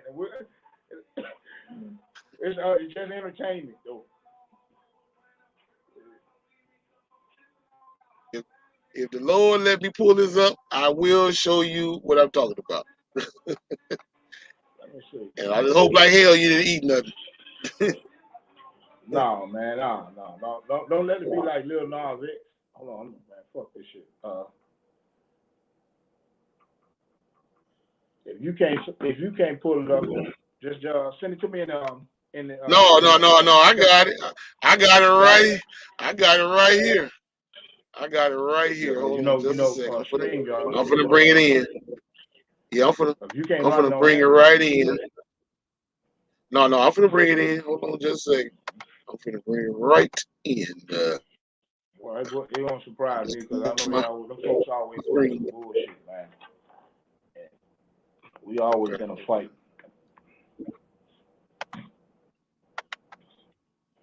Yep, I'm finna bring it right in. Hold on just a second. Let's see. It's gonna be a double, but hold on just a second. There it is. There it is. There it is. Do you see it? Oh, this nigga the new Dracula?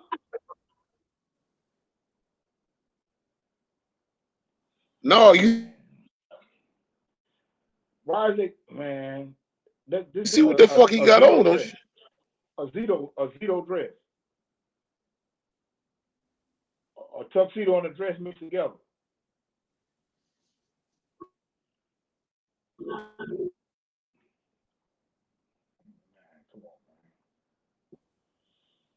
play some music, man, cause this shit here, I don't Yeah, know shit here. yeah, a tug. Uh, well, that's the reason why we talking about our shit, childhood situation. Cause see, that was not even heard of, never thought about, never even came to the concepts of even being a thing about, nothing to think about, period. Cause especially amongst young minds. man, hell no, because see, back in them days, goddamn it, them motherfuckers will shut Sesame Street down, goddamn, bring some bullshit on television like Yeah, that. you would have had all kind of uproar. Let's see, first they said screen or freezing, but we can hear you guys clearly. Is it freezing up now, baby? Is this straight now or what? 'Cause I don't know. It might be my signal because I am parked in a little rural area down here in Monroe, Where you Louisiana. Louisiana? Yeah, Monroe. Yeah, I can tell by the feedback I'm getting. Yeah, Yeah. yeah. Yeah, I'm in. earlier it was dragging earlier. Yeah, Monroe. When you're talking about. Yeah, I'm out here in the in Monroe. the country, part of Monroe, on the back You on ever the been east on Lake side. Charles? Yeah, man, hell yeah, I done picked up a load in Lake Charles at the damn PPG plant. What about you been anywhere close to Fort Pope, the base? Oh, that Fort Pope. where's Fort that Pope, located? Louisiana. It's you know where Alexandria, Lake Charles, Alexandria, up in that area. Oh yeah. Okay, I know you're talking about. Yeah. I've been over there before. It's like in between those two areas. Yeah, I know what you're talking about. Yeah, it's still frozen, but the audio is good. I don't know, baby. Yeah. Let me see if I can move some shit around right quick. See what the hell going on with this signal. Maybe I'll move this up here. Maybe I'll try to make something work. Oh shit! No wonder. Hey, KR. Yo. All right. No, I know what's wrong. I know what was wrong. My damn percentage on my damn Wi-Fi was going down, so I had to plug that motherfucker up. So it's probably working good now. Should be straight now. But yeah, man. Yeah, we got to get back to we got to leave Buddy Boy alone. Goddamn it, because he just threw off the whole goddamn concept. Abomination of desolation shit. Hold on, hey Chaos. That's why I said Hold on. Hey, Fort Polk is close around Anacoco, Louisiana, Leesville, yeah, I've been there. New Lano, Louisiana, Been there. Pitkin, Louisiana, Been there. D. Riddle, Simpson, Louisiana. I think I most likely probably been through there. I've been pretty much all through Louisiana. I done been all pretty much all through this goddamn state, from the rooter to the tutor. Cause like I said, I drove for a company down here years ago, and I ain't had no other choice but to deliver loads in this state, this whole state, because the companies in it was in this state.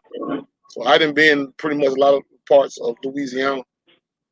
And I tell you, this is a beautiful state, but it's just I don't know. It just seemed like it's being hexed by the government, because they love. I don't know. It's just this state catch more hell with disasters than any state I've ever seen in my life. We hurricanes and all that shit, man.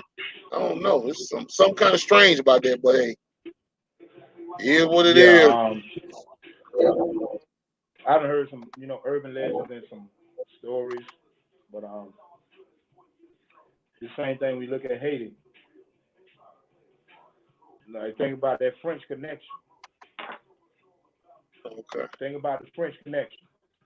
When the French Yeah. came in and ruled and was running Haiti before Toussaint ran their ass up out of there. And you think about the connection the French had with Louisiana, because you remember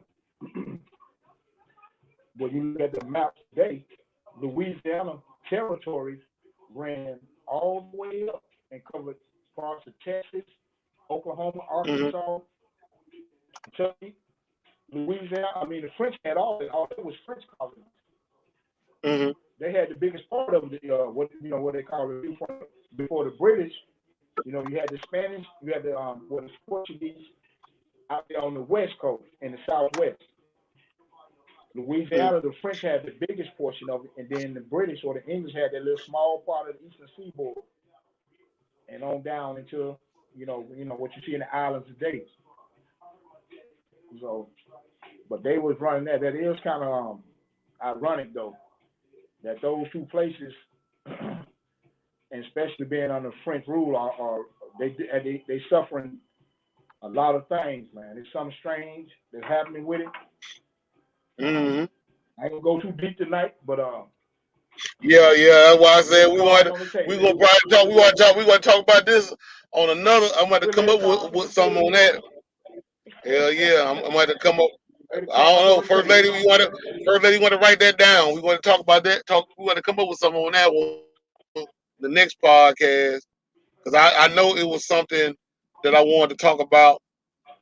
It's probably the hatred that hate produced. Because I wanted to talk about that, but I'm gonna talk about that probably next. Talk about that next Saturday about that, and that's probably gonna make some bones rattle again. I might have to get back to that point again, but like I said tonight, we just gonna keep it kosher and positive. So you motherfuckers gonna be run through some movies. Oh, okay. Well, Stick the culture, man. The classic. Stick the culture. Katavious Johnson, you know what I'm saying? He was talking about 1983. He was born in 1983, and I told him 1983 was a good year. It was a good year because, around that time, that's when Michael Jackson was blowing up real hard and heavy back then. 83? And, yeah. And, the early 80s was popping pretty good. The 80s was popping real good back then for music and movies. You know what I'm saying? Let's see what movies we had coming out back then. He had the Jason Friday the 13th part. That was a horror movie. We had Rambo. Yeah. Don't forget about some old Rambo. Yep. Yeah, Rambo, Commando, the Gremlins, E.T., yeah, all that shit, that was popping off. But Terminator was later on. The Terminator series. Yeah, Terminator. Yeah, Terminator came out the year after. It came out the year after. Conan tried to make his little mark. Conan, yeah. Conan the Barbarian and that one movie. Damn, hold on a second. I'm fucking up. That one movie with Mel Brooks and not Mel Brooks, but Mel Gibson and Tina Turner. Beyond Thunderdome. Max Beyond the Thunderdome. Mad Max. Yeah. Max. Mad Max Beyond the Thunderdome. Lethal Weapon, but that was later on in the mid. That was like the late. That was like the late 80s. Yeah.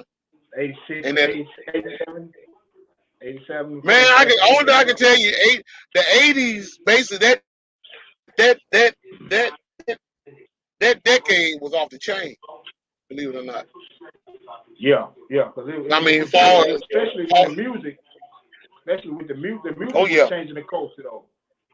Ooh, the music for real. Was changing the culture because they was coming out. Hell yeah. You know what I'm saying? I mean, shit. I remember back when goddamn, the music was coming out so much to where the radio stations couldn't really just play it all because it was just new music that's coming out back to back to back to back to back, right after behind each other. And it was like, damn. So you ain't had no other choice but to goddamn it tune in and just listen to the radio station all day long, trying to hear your favorite song. They had access to the artists then. Yeah. It was more access because you had more. Brother Johnson said Crush Groove. Yeah, Crush Groove, Breaking, and Beat Street. But see, I'm gonna tell you, I'm gonna say something. I'm gonna say something. I have to say it. Beat Street. I'm from the East. I'm from the West Coast. True enough. Breaking, then they had shit on Beat Street. Beat Street was the Beat Street. Breaking was the one with God Rest Dead, Shabba Doo, and Blue Street. Oh yeah. But see, Breaking was believe it or not, bro, and I'm gonna say this shit. Breaking was the watered down version that the Caucasians wanted to be in when they seen us doing the B Street movie. Because notice they had a Caucasian woman on that goddamn movie. But also, if you think about and that fucked the movie up. That fucked the movie up. But those were two different. Now you look at it today. Those two different art forms. Breaking, graffiti, it had all of it. Look at the story they was telling though. Breaking was just more focused on the dance. B Street, when they produced that, Rick Rubin, when that movie there, it covered everything. It had a little bit of all the New York, all the. It had that. It had the whole art form. It had the DJing. Yeah, it had DJing, MCing, and graffiti and breakdance. Yeah. Mm-hmm. Yeah. But for cinema appeal, Beach Street. Beach Street. But fun, it was breaking. Because they had to dance. That shit was just like but see, I'm gonna show you something. I'm gonna show you something. That was a West Coast thing, true enough, because breaking come out of LA.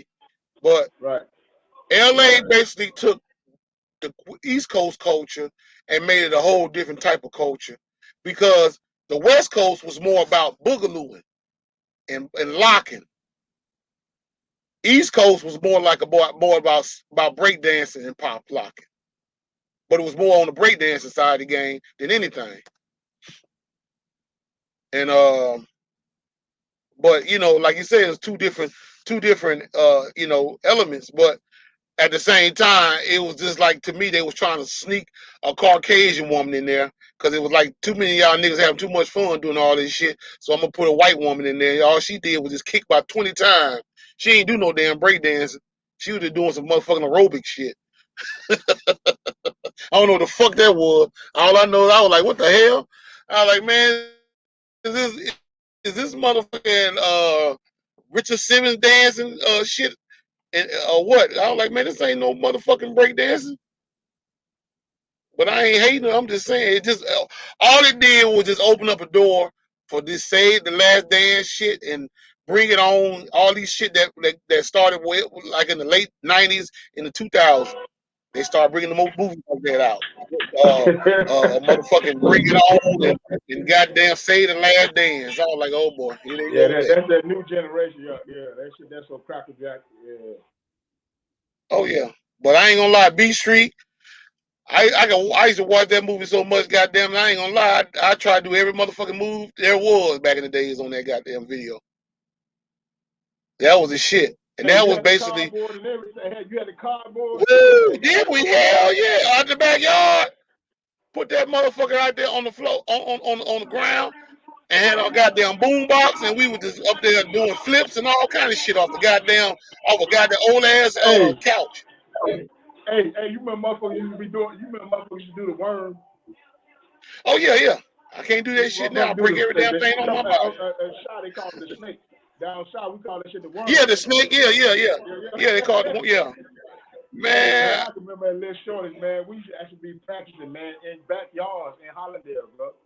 Seeing who can go the highest. That's how we used to see who can go the highest. Oh yeah. That's what it was all about. Man, hey, man. Wow. Yes, sir, man. Bro, I remember even to the fact where Michael Jackson was so popular. Michael Jackson was so popular back in the days Motherfucker, motherfucker want to be like Michael Jackson, dress like Michael Jackson. Oh yeah. Talent shows, dress like. I ain't gonna lie, I swear up that I was Michael Jackson. Hell yeah, I swear up that I was Michael Jackson.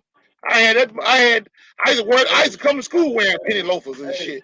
And then and high water pants. You always had somebody every school you had somebody who was Michael Jackson to the T. You always had the fan fanatic. Oh yeah, hell yeah. Always, no doubt. Man. Motherfucker had the hair like Mike, the jacket, wearing the pants like Mike, the white shorts, penny loafers. Oh yeah. Like I said, I dressed it like the brother. Mm-hmm. You know, I tried my best to get my image and dance like him, do the moonwalk and all that shit. Like Michael, goddamn, I thought I was that nigga for real. I used to sit there and say, well, hell, he got 6 brothers, I got 6 brothers too. And I'm like, I ain't got no damn 6 brothers, I ain't got but 4 brothers. But I said, I'm going to add my partners in there as the other 2. Yeah, that's culture change over. Yeah. Oh, yeah, hell yeah. Mike sold off that Thriller? Man, he broke Mike, it's like 73 million. Oh, yeah, he broke the mold, bro. He broke the mold. It's the greatest selling album of all time. Oh yeah. He outdid the Beatles. Yeah, 73 million album. That's just the Thriller album by itself. How a motherfucker died broke? I'll selling 73 million. Well, bro, you already know what happened on that behalf. You already know. Mm-hmm. Michael, Michael was the man, and once you the man like that, they got to break you down to the very last compound because you already know you're black. Bring your ass off the wall. Yep, just like his album. But like I say, I ain't gonna lie. My mom bought me back in the days for my birthday. I'll never forget. In '83, my mom bought me his album, that Michael Jackson Thriller album. Mm-hmm. And it's funny that when I had that album, I was so proud of that motherfucking album. Like a little kid, you so happy to have something. You gotta take it to school to show it to your friend. And my mama told me good not to take that damn album to school, and I took that bitch to school anyway. And I showed it to my teacher. And my teacher looked, and she was like, "Oh, you got Michael Jackson's Thriller album." Right. No, she just said, "Oh, you got his album." She's like, "You want to? Now if y'all be good, I'll play it for you. Before we get ready to go." You took it to school. Yeah. She banging out. Man, we jammed that goddamn. We jammed that Billie Jean. Goddamn, everybody in that motherfucking bottom their head and dance. Shit, I was like, man, what? I mean, that just goes to show you, man. That just goes to show you, man. It was just magical, bro. It was magical. Right. And I mean, 30. Shit, we down there 40 years later. Oh yeah, hell yeah, no doubt. I mean, that shit still has changed. Mike, back to the culture, man. But I still say, the two best decades to me was the 70s and the 90s. The 70s and the 90s because of the fact that it's the 70s. Just on the fact I'm a 70s baby, so I can tell. I already know what the yeah. And then looking at the music from back then, and then everything, and the 90s.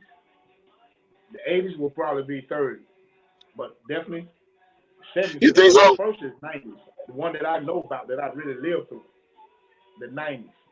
See, I could go 80s or 90s, but I'm gonna say 80s. I could go 80s, 90s, or the 2Gs up to 2010. See what I'm saying? That's you talking about as far as you talking about like as far as the music or the culture? It wasn't nothing like the 90s, man. I'm talking about worldwide.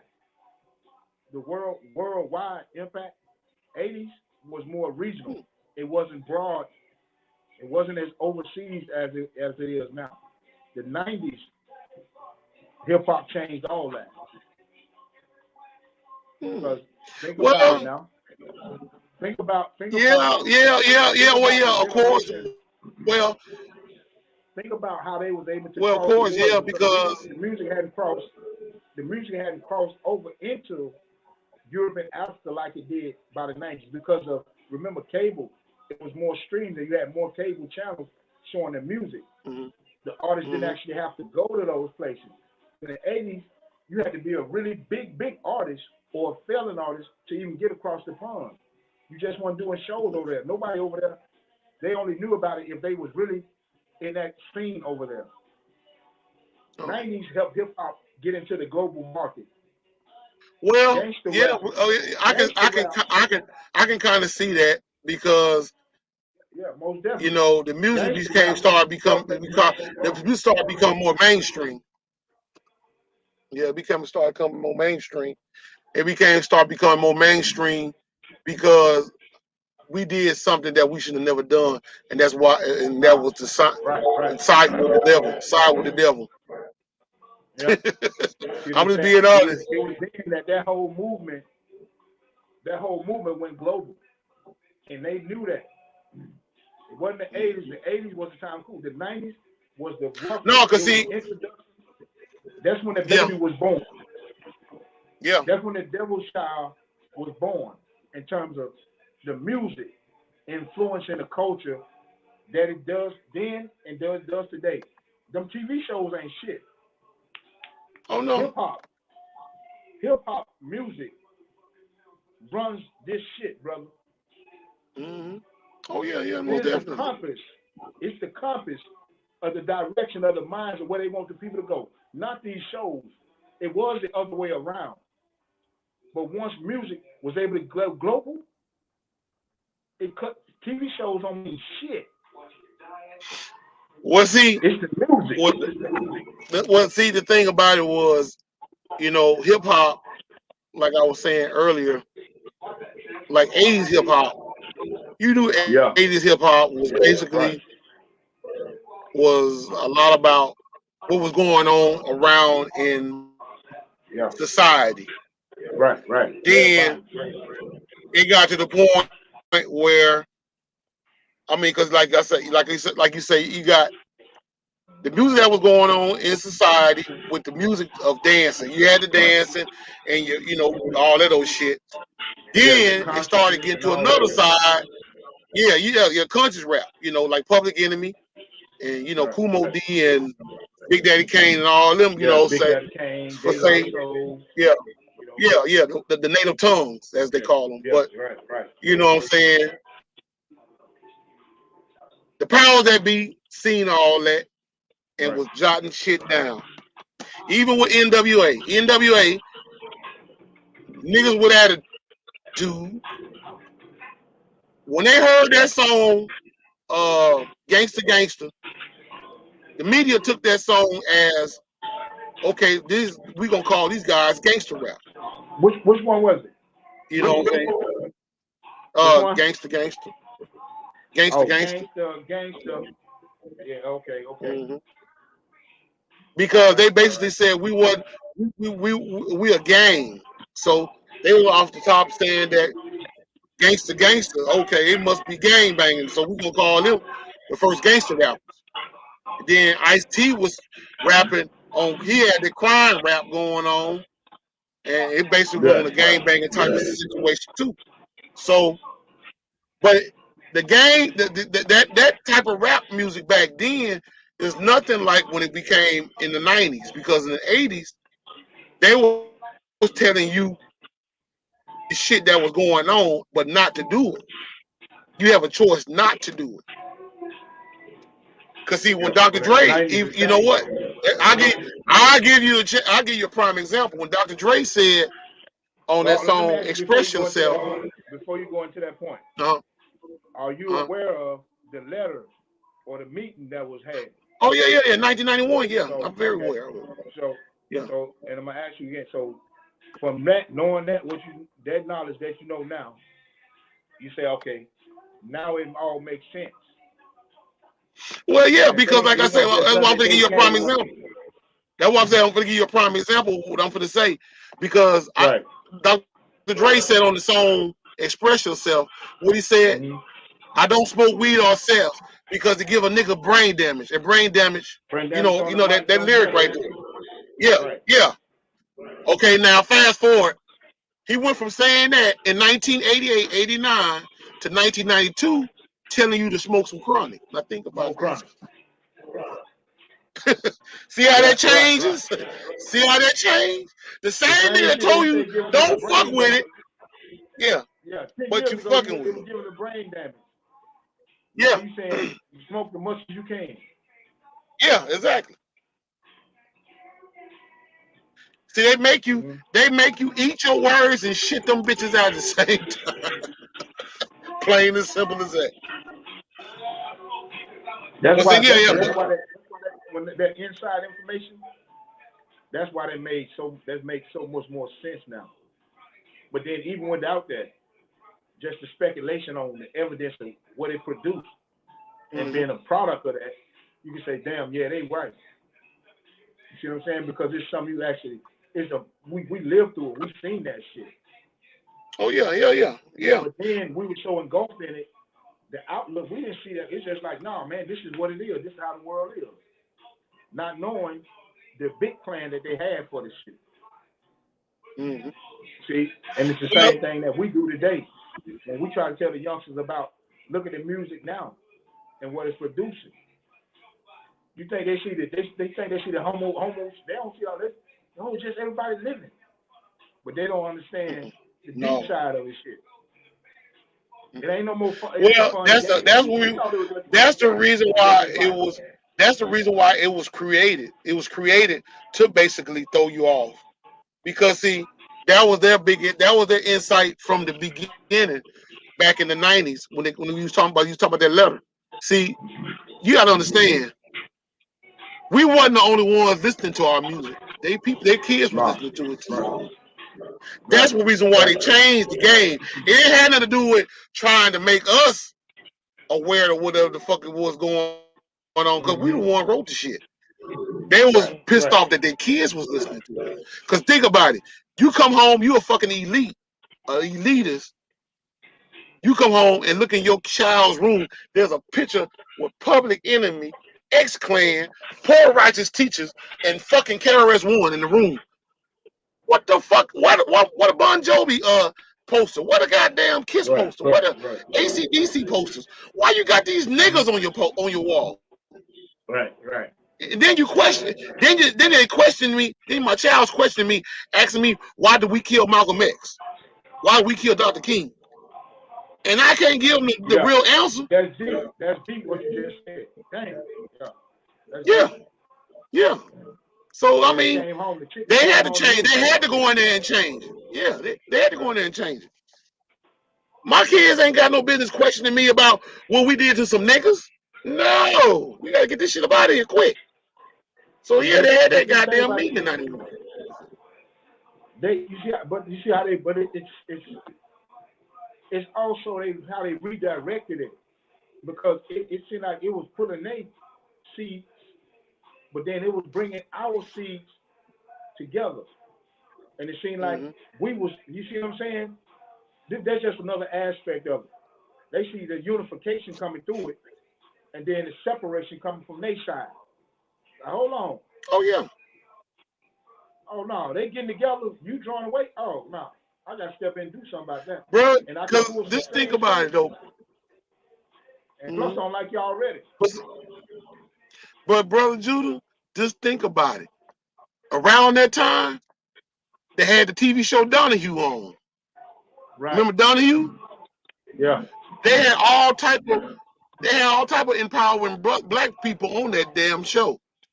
Right. You had the minister, Farrakhan was on there, Dr. Khalil Muhammad was on there, Sister Soldier was on there. You got all these high indulged mind black people on national television talking about white supremacy in this country. Right. Oh, we gotta put an end to that shit. You're right. Because I was watching the video, I just shared the First Lady today, a video back when they was having this the race, they call it the race issue in America. Right. where they had Cornell West, Sister Soldier. I forgot the brother with the dreads name. I forgot that brother's name. But I think he was like the member of the Black Panthers back in the days. And they had a whole lot of more people, and they had this Caucasian senator, all this shit.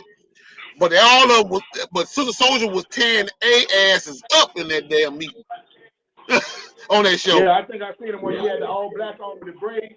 Yeah. Yeah. She was going in, hell yeah.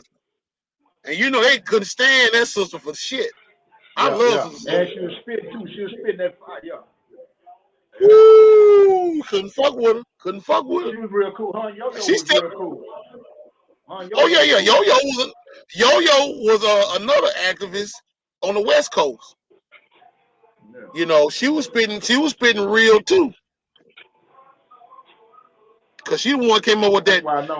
She had that little group that she came up with. Young black.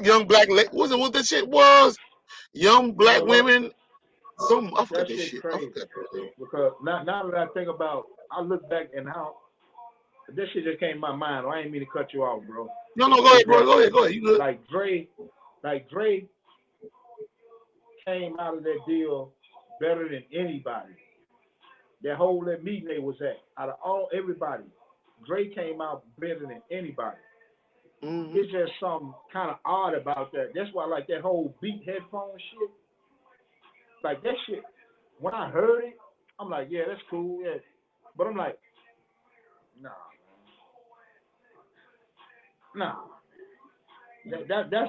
That shit is kind of like almost like that's like a promise, like a favor for a favor. You know what I'm saying? And the reason why it's a favor for a favor is because who ended up buying it? Follow the money. Basically they bought it to destroy it. Because they really didn't want him. They really didn't want no black man owning no damn products like that. But I'm saying, when you follow the money, follow the money from jobs back. Now you got to look who Drake dealing with. You talk from there to who he knows. They know them. That's what I'm saying. You ain't just build no headphones, bro. He probably built this shit, but the push behind it to make it go global, that's a back door. That ain't nothing Drake doing through no music. That's through a connection. To make you motherfucking big now, to buy it. I think I don't know, bro. I had to disagree with you on that. I had to disagree with you on that. Look, I'm finna show you something. When Dr. Dre first came out with those headphones, Dr. Dre basically was going head to head with Monster Cable. Monster Cable didn't like Dr. Dre. Dr. Dre didn't like Monster Cable. Because Dr. Dre's headphones was selling out the asshole. And one thing you gotta know about the power that be when it comes down to black people making it big in America, in European society, they gotta get rid of that shit. Because you ain't finna claim the fame on nothing. That's the reason why they gave them that goddamn money. They said, hey, we're gonna give you this money and you're gonna sell us your product. The same way they did with BET. Same way they did with Rob Johnson with BET. Right. Rob Johnson paid the way for black entertainment television because all them shows that used to come on BET was highly affected with young people learning how to be respectful, loyal, and everything else that was positive. Now think about it. Look at BET now versus BET back in the 90s. It's not even the same. And it ain't gonna never be the same. No, it ain't gonna never be because when Viacom bought BET, Viacom bought BET to destroy it. The same goddamn way them Caucasians bought them Beats Dre headphones, Dr. Dre, to destroy it. Because you don't hear nothing about the Beats Dre headphones anymore. I think about that. Yeah. You look at how cheap you can get them. They bought them out, and then look how cheap they sell them. So you know the quality ain't the same. The quality think about it. That's what I'm saying. That's what I'm saying. They'll be able to run in the ground. Greater got it, but guess what? See, Dre good. Because guess what? All the people that bought into it because it's beats by Dre. All the people that bought into it. He didn't care what was coming through it. It's just a product to him. He didn't care. He don't care about the agenda that's coming through the speakers, through them same headphones, pushing the bullshit. He thought about it, but it doesn't matter to him. Damn, First Lady said he had already got into it that's back when they went to that meeting. So he already knew what the plan was anyway. He's just getting in where he fit in. I'll just make me some speakers, put on the ears to push the more the bullshit, because I already know it's an agenda. I see this. First Lady. That's on the parents. Yeah, First Lady. Yeah, First Lady said she saw it on a video about Eazy-E, and that the Beats headphones was an ideal that he was planning to launch them headphones before he was killed. So in other words, Eazy-E was the one supposed to be coming up with the idea of them headphones. I didn't know that. Yeah. Could be. Could be. Yeah, like I said, could be. I mean, I don't know. Because like I say, when you do business with the devil will show his horns one way or the fucking other. Man, I look at history too. Oh yeah. Nobody's talent, nobody's skill, but if the devil show you his hand, snake, if you know a snake will bite you, but then it change colors and you say, oh no, that's a pretty snake, and then it bites your ass again, and then it change the same color. You tell myself, oh we look at that pretty snake. It just keep changing its color, but it's the same snake with the same fang and the same venom. So it could be a goddamn lizard, look like the snake over there with the snakes. Then he's a snake. He ain't no goddamn lizard no more because the company he keep. So I can give a person credit for their talent, but when I know what the business is, I can't just say that because I know it don't work like that. That's what the masses see. But when you understand and you've been in the culture and you've been around and you know what's a conspiracy, but you just know how shit work too. What business is and how the world moves. That's naivety to say that you can just take it like that when they done show them the history of it ain't just all about these people talent. These people do dirty deals back though too. We show them that y'all that's good and all gracious, but y'all don't know what go on behind it. So now y'all get to look into really what it is. That's not a conspiracy. Nope. Just because not at all. And lizard ain't finna hang out with a snake, and then lizard keep thinking like I'm a snake, or a chameleon, I'm gonna keep changing colors when he just keep being around a bunch of snakes. The snake gonna be like, no, motherfucker, you either a snake or you a lizard. But if you're gonna be a lizard among snakes, we're gonna make sure everybody know that you a lizard. So you know what I'm saying? So it's true. That's why that business, and I tell my people, that business is a business that it is what it is. Your talent is your gateway to greater things, but also your talent is also your introduction into greater evils. Yep. See what I'm saying? Don't be mistaken. Yeah. That's not even a B. That's a 6. That's not that to the regular person. It looks like a letter B. Well, B, yeah. 6. That's a 6, and the other side is a 6. When you put it on your head, it's 2 6s, and your head is the third 6. 1 6 2 6. You put that over your head. That's your crown. That make your other 6 going this way and going back that way. You know what? I never thought of that, but I can tell you one thing I can say I think about. Your head is the third 6. But you know what? You're around your chin, that's a 6. And coming back this way, that's 1 6, 2 6, 3 6s on your head. You know what I was gonna say? I never even thought of that, but I can't tell you this much what I have thought about. Anytime I have never knew nobody to make some headphones that can be so fucking loud, like car speakers, that basically keep you mesmerized. You can't hear nothing outside them bitches. Outside them, hell no. You basically is full of distraction, just like that. You can't hear nothing outside that. You just encapsulated. So that means your ass can be on a goddamn airplane. You know how loud a plane is when it's in flight. When you got them motherfuckers on, goddamn, you can't hear shit. you can't even have a notion to hear shit. That's why I wasn't. I didn't want to go into that. And see that no, we gonna leave that. We gonna leave that alone though. But I get what you're saying. But yeah, it's right there. That's why I say follow the money. Yeah. Oh yeah. Well, only thing I can say, only time will tell when the future takes its course with all that shit these motherfuckers doing. Cause I don't want to have nothing to say or do about none of this shit. Oh, I was gonna say, man, I was gonna tell you to send a picture of yourself when you was a youngin. Cause I ended up first lady saw me a picture of her when she was a youngin.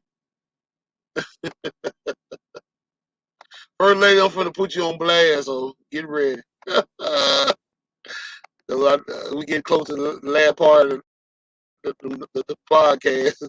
But this is look at first lady, bro.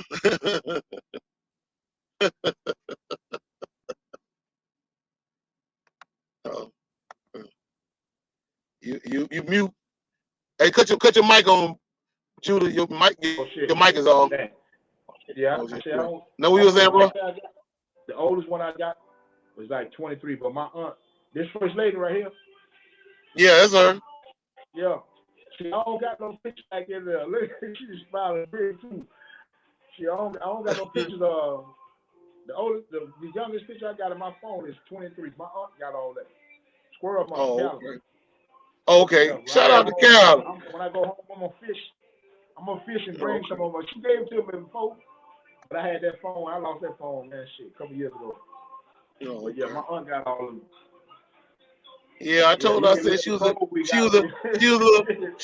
sneaky. You could tell that's a little sneaky cutie pie with that Monster Jam forehead of hers. With the bow rats, man. Them girls want bow rats in the day, man.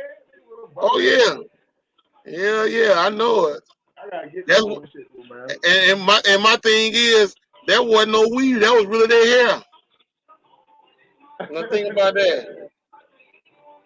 Just like these kids can't grow hair no more. These kids sitting around here looking like Chicken George. Yeah. I had a couple of pictures of myself. I'm saying, this is the only one I might have in here.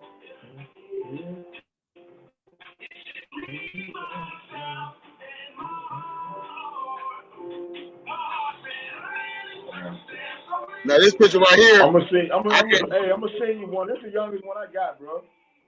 Okay, I get it. Now this picture right here, this picture didn't even supposed to even existed, but this picture right here didn't even supposed to fucking existed.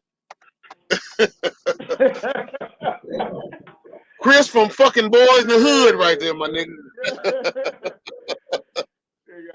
Bro, Mike, check this out. Man, I wish I had right now. Bro, check this out. This picture really didn't even supposed to fucking exist. I'm gonna show you something. My sister, God rest dead, my oldest sister used to do hair. She used to do jerry curls and shit. I told my sister I wanted my curl done because I had pictures to take the next fucking day. Sister said she couldn't do it. You mad? Yeah, so you picking up on this shit. You picking up on this shit. Yeah, exactly. So Mama already paid for the goddamn picture. So I'm mad as a motherfucker. She told me I ain't gonna be able to do your curl until the damn day of the goddamn picture. No, they ain't gonna. I want to take my goddamn picture looking just like that. Yeah. Man, I was mad than a motherfucker. Huh? I was mad than a motherfucker, bro. And then she gonna say, "I'm gonna do your hair when you get out of school." And then my curl was fly. You hear me? Right. I had them curls, my nigga. Right there, I was so grandmammy then. Man, I was dry. My shit was dry than the mother. I'm up here. This body be looking at it, making my throat dry. I was pissed, bro. I was pissed. I told her, I said, that's some bullshit. I told my mama. My mama said, baby, don't worry about it. I'm like, man, what? I'm like, I done took the goddamn picture down. I gotta go down. to school like this, mama. I gotta go to school like this. And shout out to my ex Michelle in California. She sent me that in my inbox. I said, "What the fuck did you get that picture from?" Yeah. I'm like, I don't even have. I'm like Ludacris on goddamn what's that movie? What's that movie with Terrence Howard? That was made in Memphis. What's that movie? Hustle and Flow. You know that motherfucker. He held that goddamn mixtape up. He said, "Man, I don't even have one. I don't even have this mixtape."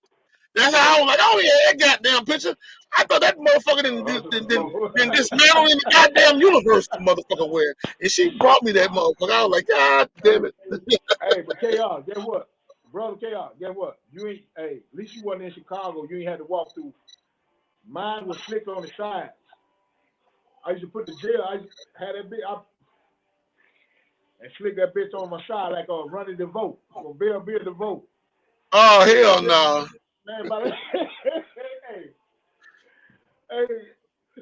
time I get to school, that should be froze solid on my head. Shit. Hey, what's about 87, 88? I was standing in Chi-Town in Chicago. Hey, man, I fuck around because boy down south we put them S curls in our head quick. Oh yeah. We put them S curls in our head quick. That was my first curl back in 83. 84. That was my first Jerry curl, was an S curl. Man, I thought that shit was cool to the motherfucker. I went to Chicago. My mom, we had just moved up there. Put that shit in my head, man. The S curl and took. I used to like to slick my shit back on the side. So right here, right? Round the side here. Round the side, yeah. Had a little box shirt at the top. Yeah. Curl at the top. Hold on. I'm gonna pull a picture of Running DeVoe up. Hey, pull a picture of Running DeVoe up. From Bill DeVoe, right? Okay, hold on. New edition. Okay, hold on. Okay, I know exactly what you're talking about. No, but you gotta see this shit though. Hold on. Okay, hold on just a sec. I got a picture of my show you. I showed Lisa, and Lisa was laughing her ass off. I told her I had my hair. I had another style. Cause I ain't gonna lie, man. I had hairstyles out the ass in the 80s. I had a jerry curl. I had a motherfucking big worm perm. I had the motherfucking finger wave. I don't know if you remember what the finger wave looked like, but I'm trying to get that to come up. But matter of fact, let me see. Hold on. You probably don't remember the rap group Rodney O and Joe Cooley.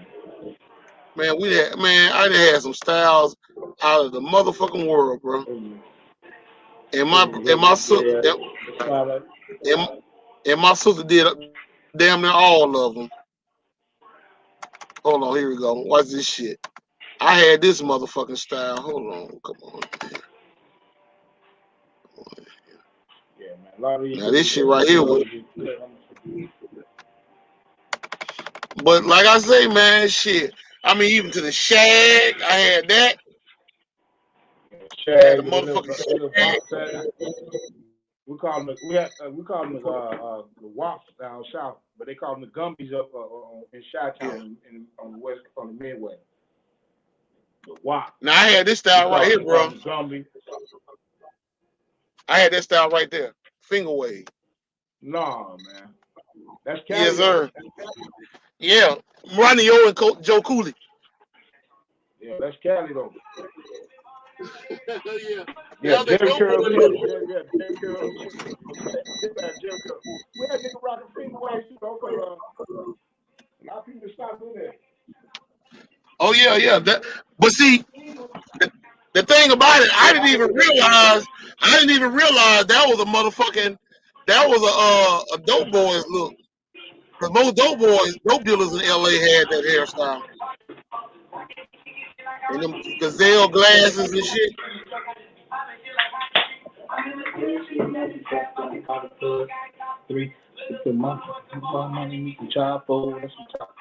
Yep. But you said Ryan DeVoe. Let me see. No, you can't. That one. I tried to look for it. You might put up another one, but that motherfucker had that.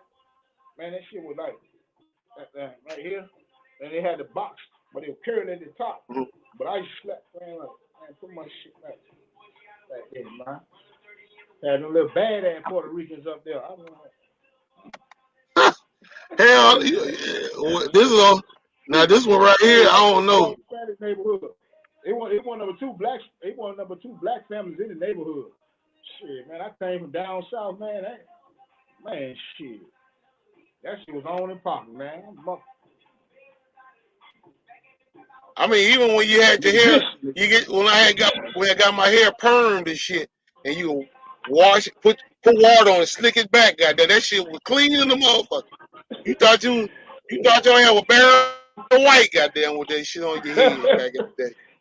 Hey, niggas, like, what the niggas fuck? Be rocking perms though in Canada, OG niggas. Oh yeah, hell yeah, them old motherfuckers, goddamn, they still driving the old ass 1982 Cadillac Fleetwood, goddamn, around that bitch. Shit, man, that shit was pimping too though. I ain't even lying. Shit, we had telling you, goddamn, motherfucker, talking about motherfucker, I'm 79 years old and I'm still getting old. Wait till this goddamn pill kick in. I'm gonna show you some shit. I'm like, what the fuck, man? Get the fuck out of here. Hell yeah. Nobody can do it better than we can. And they know it. At the end of the day, they know it. But boy, yeah, man. No matter how fucked up it is, but man, we the best to ever do this shit, man. Our people the best. Oh yeah, yeah, no doubt. No doubt. On all aspects. I mean, in all aspects. I mean, yeah, and the thing, all aspects. They can be the that's greatest, why I say they can be the worst. Oh yeah, most definitely. Yeah, I found Ronnie DeVoe hairstyle. This shit right here funny. No, you won't probably find this was on that shit they got on Google. That's all new shit there. Okay, well they got this one that look like, I don't know, you probably can check this one out here because I seen this one. I seen this one here. Yeah, check this out. It's like a Jerry Hawk though. You saying it got a curl, but then it ain't cut on the sides. You just got it. You just trim the hair on the side. Okay. Yeah, but well, this is the only one that they had on there. Yeah. Okay. Yeah. That's the one they got up there. Yeah, with the so you just got to share this shit though. Yeah. She said she wish she had it. Yeah, she was. I definitely shared though. But no, it was just low on the sides. Now see that's like probably 80. I'm talking about 88, 89. Oh yeah. People I mean even cutting the curls down. No, my shit wasn't like that curly, like fluffy like that. That's that goddamn. I'm finna go to the prom, goddamn it. I'm finna go to the goddamn prom, goddamn it. Show you niggas how I get down. Look. Hello. But we can't leave out. We can't leave out the high top fades. And them styles. Now them styles there was off the chain too. I remember everybody was trying their best. I remember when everybody was trying their best to grow their shit as tall as kids here back in the day. And I'm like, nigga, you gotta do some hell of a growing, goddamn, to get to that motherfucker height. Cause kid has some motherfucking hair, bro. Might cut off here. Cut off. Yeah, come back. But yeah, I was saying about kid from Kid and Play. Had that high top fade. That was the shit. I remember when I had my box, when I first had my box, got my box back in the days, my shit was long just like that.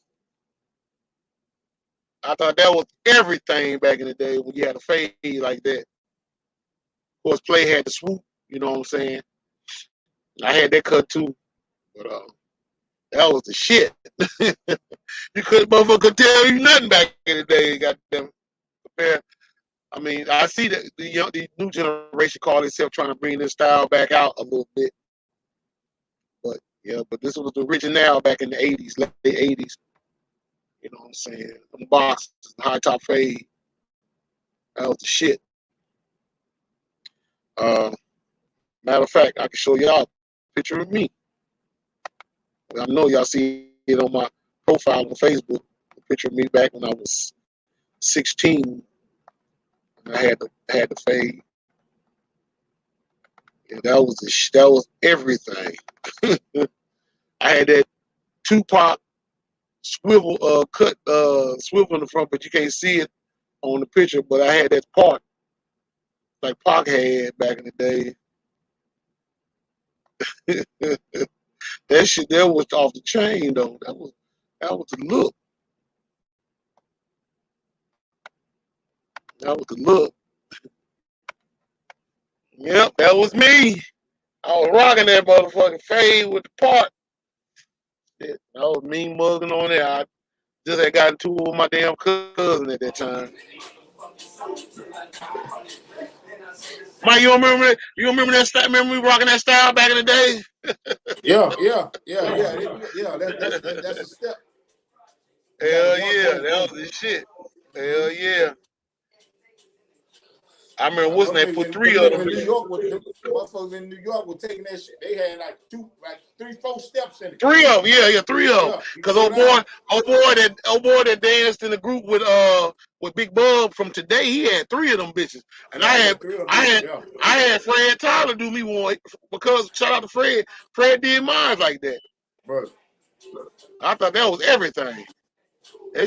Boy, we had some styles out the ass, bro. For real. We had some motherfucking style. Now, you still in Cali when you took this one? No, I was in Hollandale. What did you like? Cause back, no, hell no. I wasn't even in Mississippi in 8th grade. No, that was like 10th, 11th grade. 10th grade. Yeah. Cause matter of fact, that's when I had that Oakland athletic jersey on. That's what I was wearing. You was in Sonic Boom, right? Yeah, we was in the band together. Yeah, we was in the band together. Yeah. You was in the motherfucking Sonic Boom in the South. Yes, sir. Yeah, that was yeah. We had that band had it going on, bro. God damn. That band had it going on. Now, just think about it. You know that school ain't got a band now. I can't believe that shit. Man, that hurt my heart. Simmons ain't got no band. No. Man, stop playing, Chaos. Come on, man.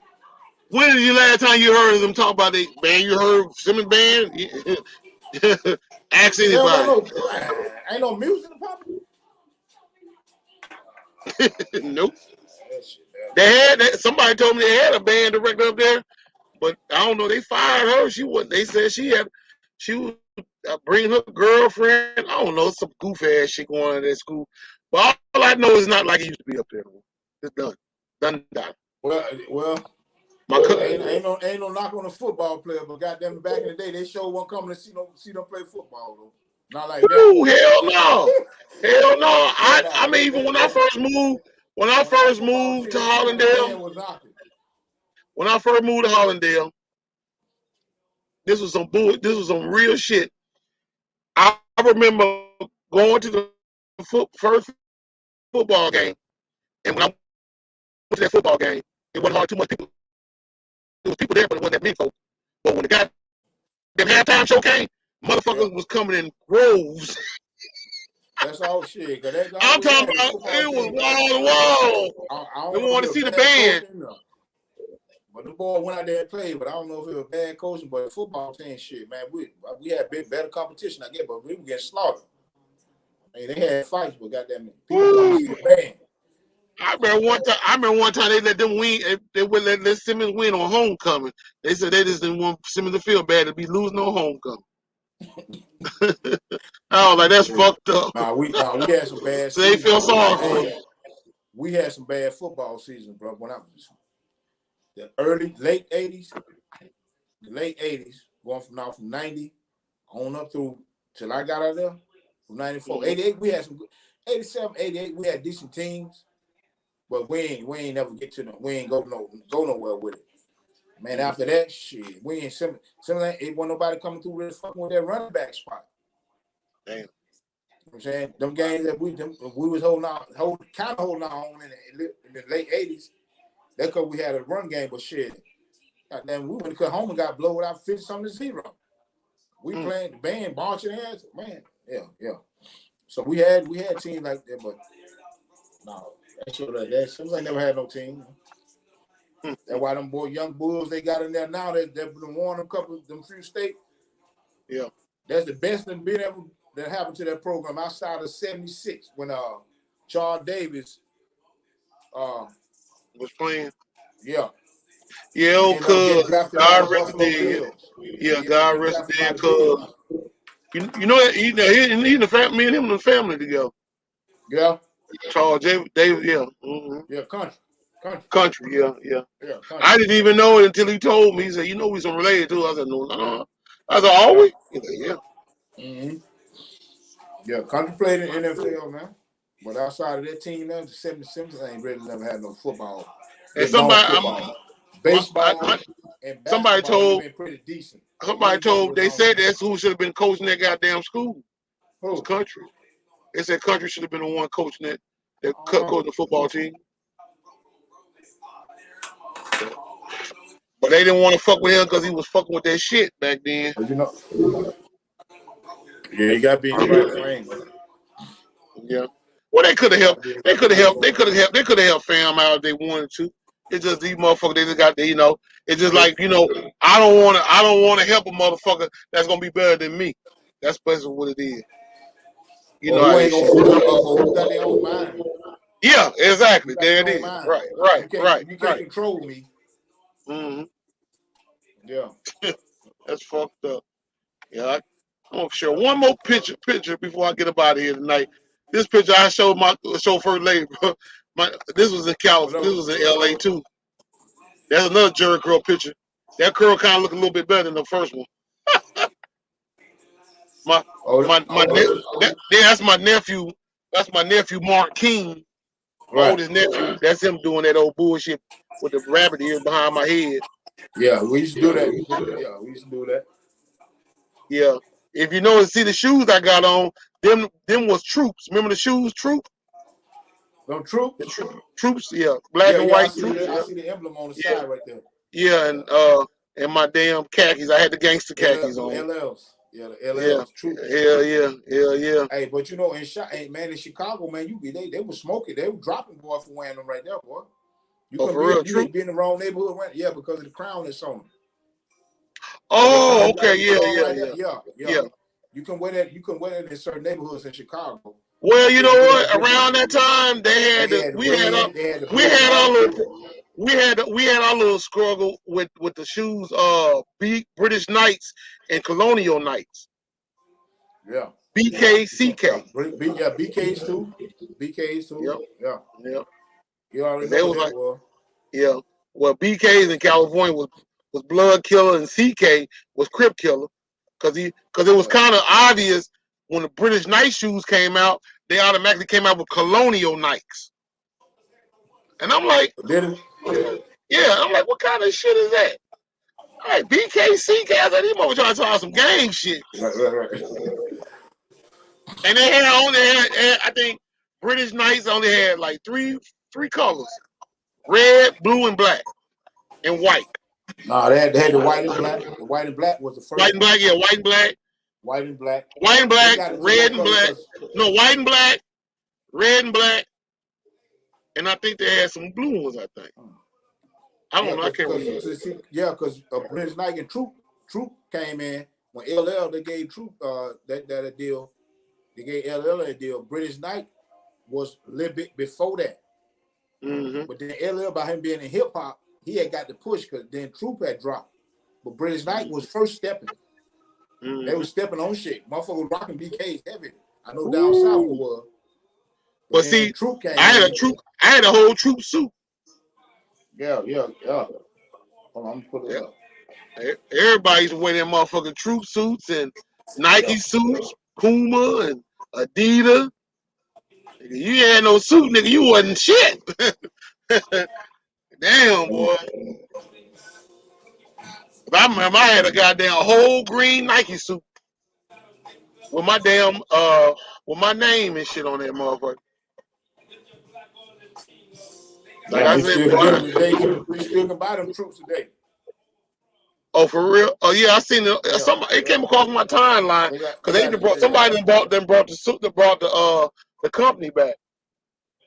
But they only got certain sizes and shit right now though. Right. They ain't got. I mean, they got a little bitty motherfucking pygmy ass nigga size. I'm like, I can't fit in that shit, man. This shit gonna look like some motherfucking hip huggers on my motherfucking ass. What the fuck? Shit. But yeah, bro. Well, shit, bro. I think we're gonna go ahead and end this goddamn podcast. We done went 2 hours and 46 minutes tonight. Shit, my clock say 11:16. What time you started? 7:30, right? Yep. Oh shit, no. You out that damn near 3.5 hours. No, well, on my live, it's got 2:46. 2:46. Mm-hmm. Yeah. Well, I thought Prince would have came on. I guess he must have got caught up because I know he didn't respond back because I sent him the invite. So I guess he got something going on. Oh yeah, okay. Hold on, but yeah, I forgot we gotta share your picture. Yeah, I think I'm about 23 then with the little youngins. Oh, okay. Yeah, I got a whole. That was like 98. Yeah, I had a whole lot of goddamn pictures, but my cause see, I wasn't thinking right after my sister passed to get this goddamn photo album of hers. I mean of ours, but her godparents got the goddamn photo album, and I'm like, I need to get them damn pictures because man, so much historical shit in there. I got to show a whole lot of shit tonight. You know what I'm saying? Pictures, yeah, man. That's one thing I regret. I don't have a lot of. I don't got a lot of photos. A lot of memories, man. I mean, yeah, definitely get them photos, man. Like you said, a history. Bro. Yeah, that's why I told my niece. I was like, man, if she can get a chance, see if she can get at her mama's godmoms, and see if she can. Even if I had to pay for it, I'll pay for the damn shipping and whatever. Goddamn, I just want them goddamn photo out. That motherfucker got a lot of goddamn valuable pictures in there. Shit. You know what I'm saying? Because I mean, a lot of pictures, man. I mean, I got pictures of people that's even on my Facebook page that they don't even know how they looked it back in the day too much. Right. You know what I'm saying? I would have surprised the hell out of them, you know. But God damn. Man, we'll run it, man. We'll get a chance to run it back, though, bro.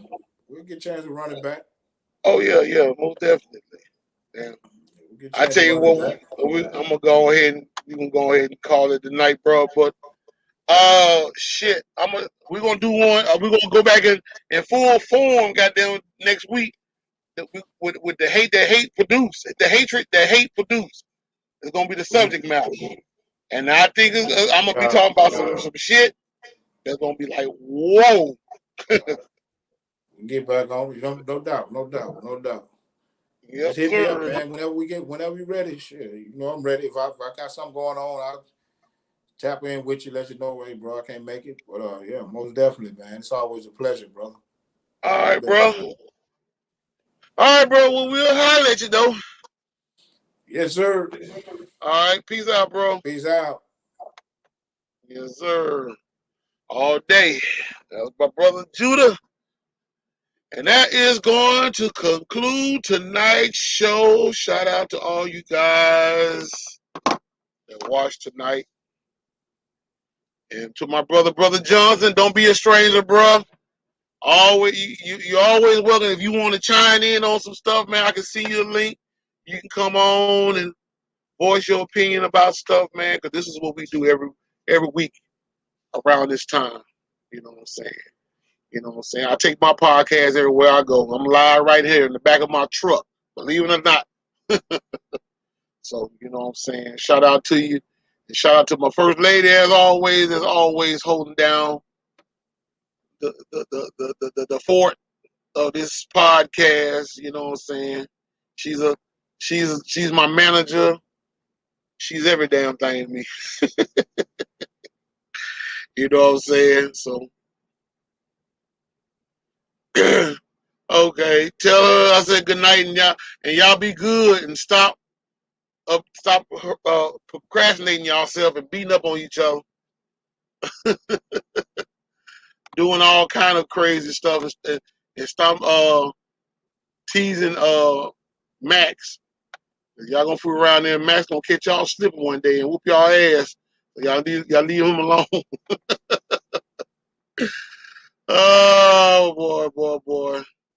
But yeah, the next week's podcast is going to be on.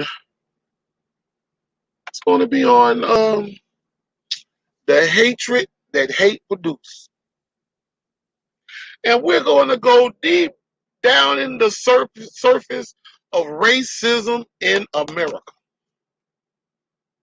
Yeah, it's going to be heated up. We're going to talk big, hard, and heavy on that episode there, for real. If y'all got any, like, what I'm finna start doing is, y'all got any, like, little commercial bit, like, y'all got any kind of business, you know, or whatever the case may be, if you're trying to promote anything, you know what I'm saying, send it to my email at chaoticdjsmusic@gmail.com. I will promote your small business, you know, do a commercial or whatever the case may be. I'll do it for you. It don't matter. I ain't gonna charge you nothing. It's all love, you know what I'm saying? I support black business. You know what I'm saying? I just wanna show my love and respect for your business. You know what I'm saying? Shout out to everybody that got a small business and doing their thing or whatever the case may be. You know what I'm saying? If you want me to promote your business or whatever the case may be, like I say, you know, hit me up in my email. I meant to post my other email up there if you don't have a Gmail account. I meant to post my Yahoo email up there. Matter of fact, I'll probably do that now. I'll just do that now. Is at djchaos08@yahoo.com.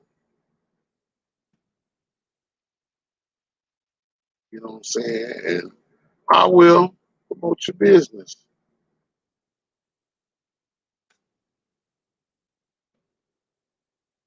That's my other email. So, with that being said, I guess I can call it tonight. So I give me some rest because I gotta get my ass up in the morning and get to the DFW region. But as always, y'all have a good night. Don't do nothing I do. Be safe and all that good stuff. It's your boy, DJ Mixmaster Chaos. And I guess I am out for the night.